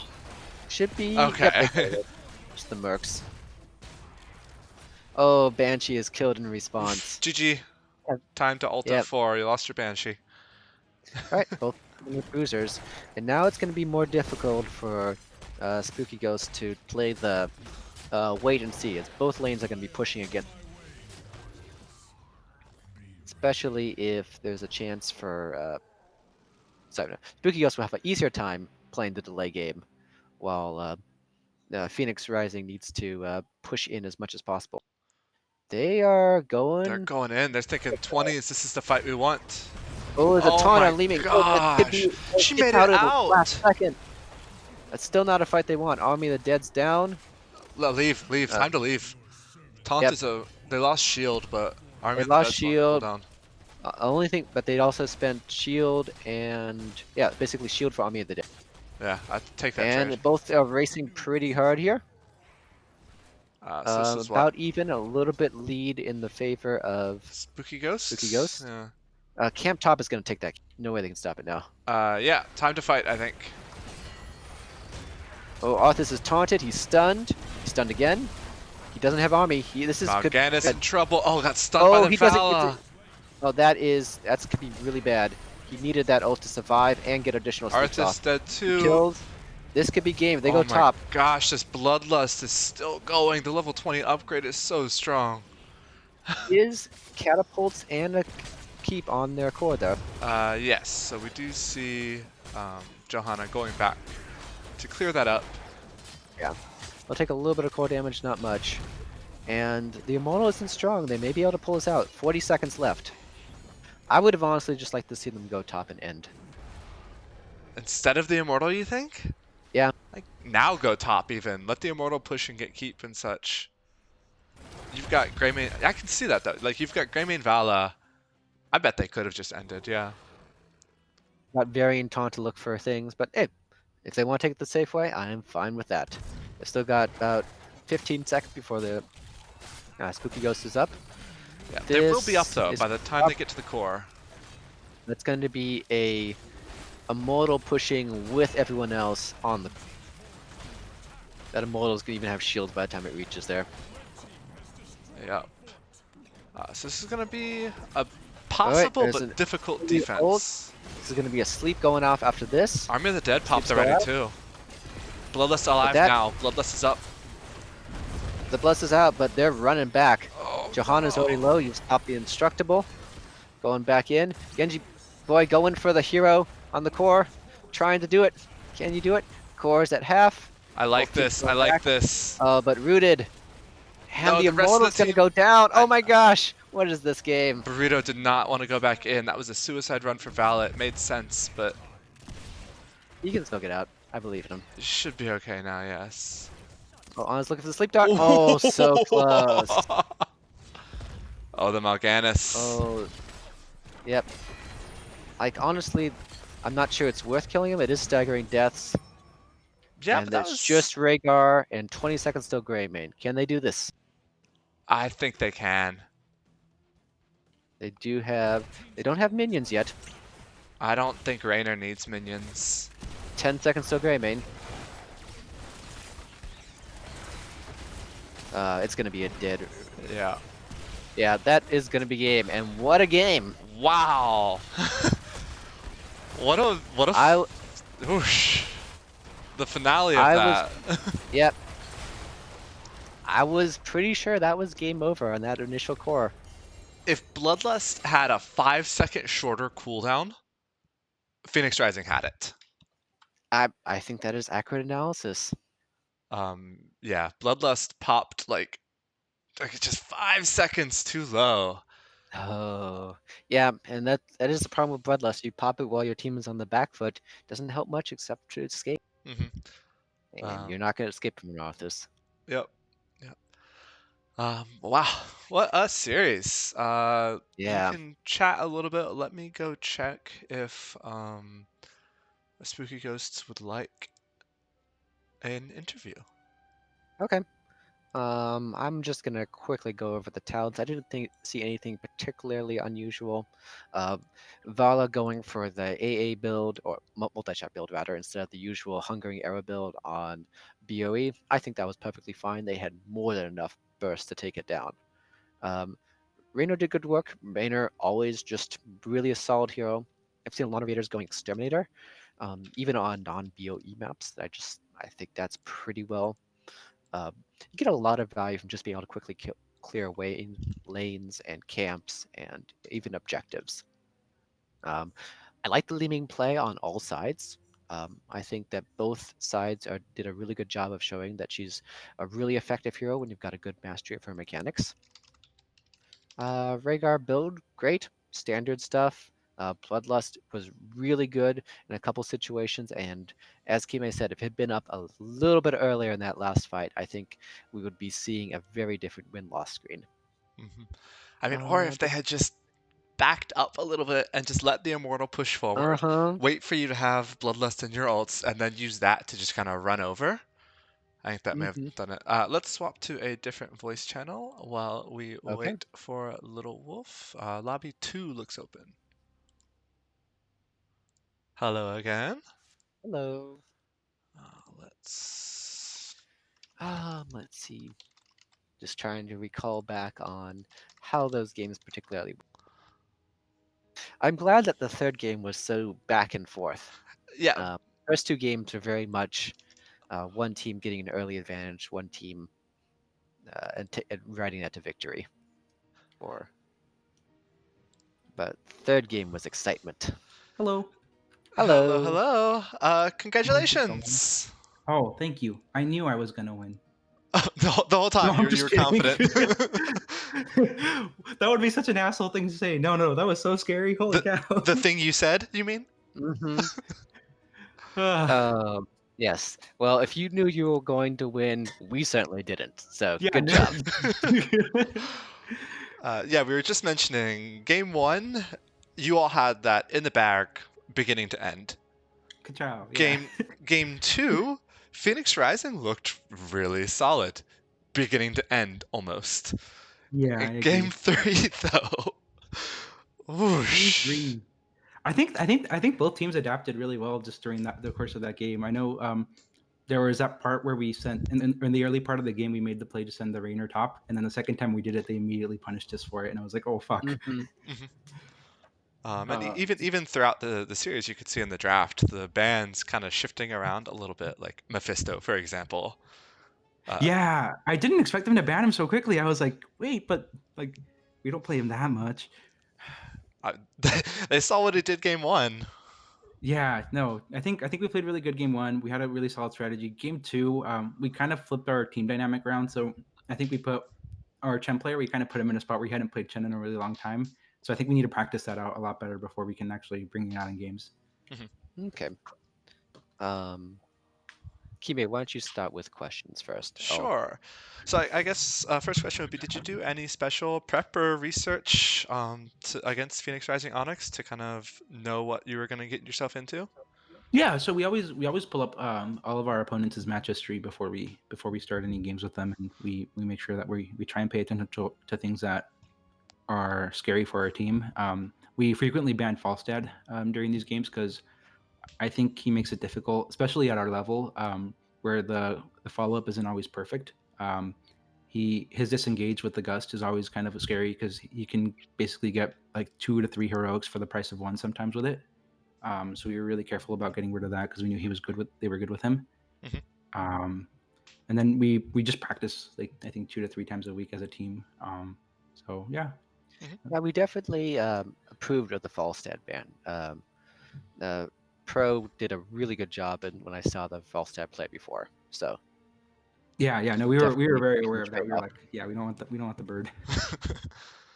And then, so I was able to All tell right. based on the bands, you clearly have a Medivh player on your team. Yes, I was just about to ask I'm actually really Medivh. surprised that they banned him. We don't have a Medivh player. No? No, I'm kidding. We definitely have a Medivh player. I Okay. don't know Oh why. my I don't know why gosh. more teams don't play him. Medivh is broken. How is he I broken? honestly I was hoping they wouldn't know about that, and Eric with the K would get a chance to play him. Yeah, my friend Eric is very, very, very proficient on the Medivh. We've actually lost our last couple of games playing with him, so we need to practice it more. But I Mm, think Medivh is just such a versatile hero. And I'm honestly shocked that more teams aren't playing him. Mhm. He is difficult. I think KB and I have both a win rate of under 40% with him, under 30%. I'm getting really close to 40%. Oh, good job, Kime. Good job. Fair enough, but I feel like when you're so like I'm in a really lucky position that when we play, it's like I want to say like 70% of the time, 80% of the time in a 5 stack. So it's like if you're in a 5 stack, when it's like yeah, take my div. Mhm. Yeah, a little bit different than uncoordinated, where people don't know what portals are. Yeah. So I guess just coming off of it a little bit, what did your comms sound like at the end of game three? Um, so towards the end of the game, we were we took a fight over the immortal and we lost.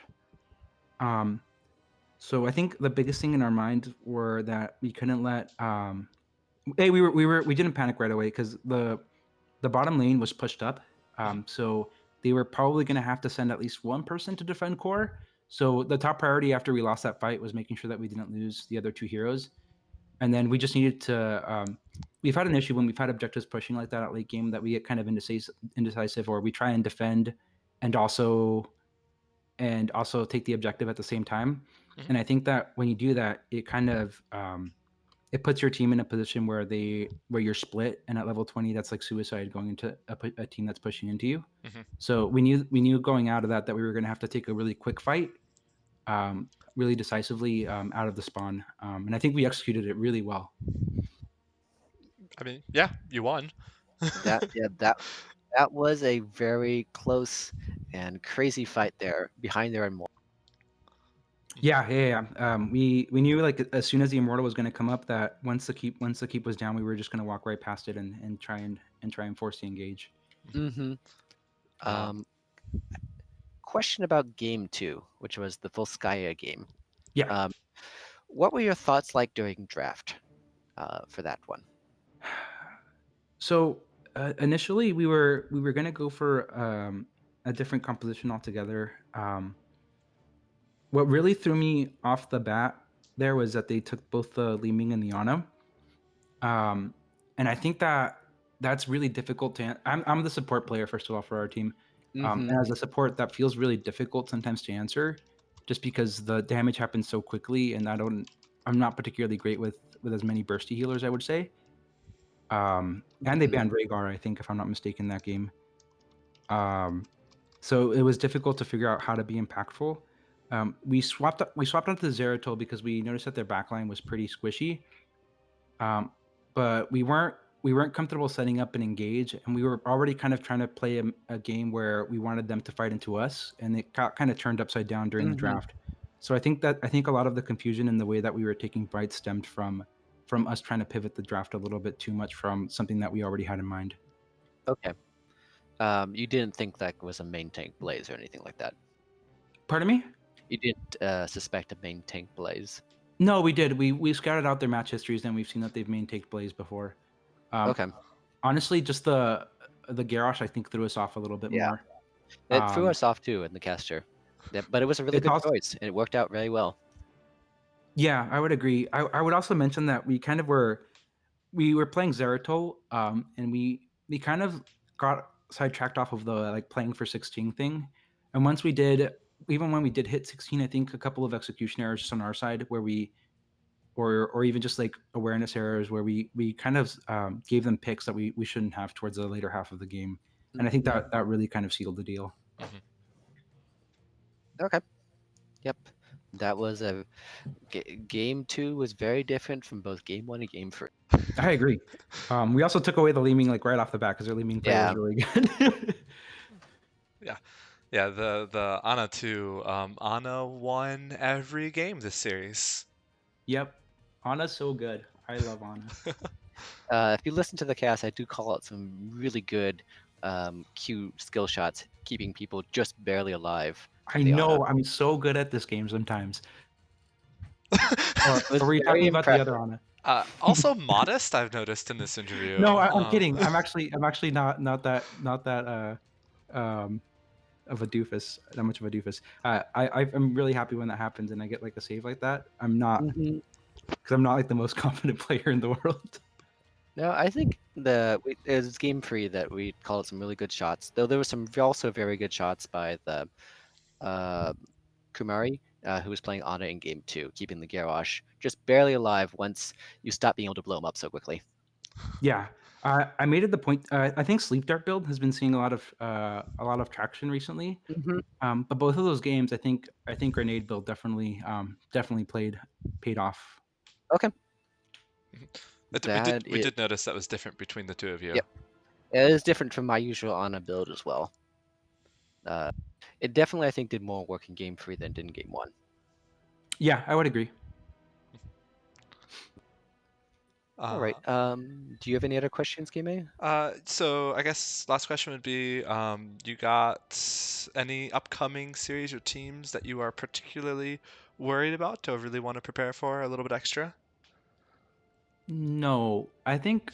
Well, that's a bad answer, right? Because it sounds cocky, but Yes, it does. the no. I don't mean it in the sense that we don't have to prepare for like all of these teams, but we kind of just take it one team at a time, right? So the team that we're preparing is the team that we're going to play next.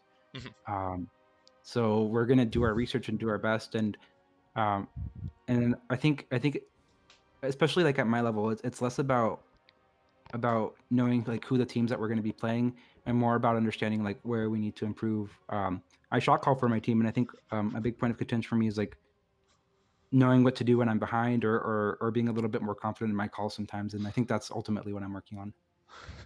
All right. All right. We do, I think, play you next week, by the way. Oh, do we? Oh Wait, no, what? it's Is it? we play Oh, pro. are we in June with you then? Oh, okay. I don't remember. We play You one guys of. in Div B? Yeah. Oh man. So now you guys are gonna be like, oh, we really want to beat this guy. He was like that annoying guy on the cast that wouldn't No, shut we are up. looking No. forward to the match. Well, yeah, looking forward to beat you. Yes. We're looking forward to good games. Yeah, I hope Where so. we win.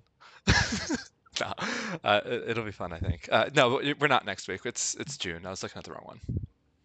Well, we will make sure it's set up, and I will make sure it's scheduled. It's fine. Cool. Any shout outs you want to give? No, just to my team. I think they've just been working really hard. And they put up with me and in my shortcomings sometimes, and I really appreciate them. They're fantastic players, and more than anything, they're wonderful friends. It's Awesome. so well said. I know, right? And so well spoken. Cool. Thank you very much. Good luck with the rest of your season. Yep. You guys as well. See you. Bye. All right. Anything else you wanted to say there, Noel? Nope. Good games. I'm glad to have casted them. Yes, it was fun. Okay, everybody, thank you for watching. I'm posting something in the chat, just a little review for feedback. If you have some time, please fill that out. And otherwise, see you next time. Have fun in NGS and have fun in HOTS. Thanks for casting with me, Noel. Thank you for letting me. Bye.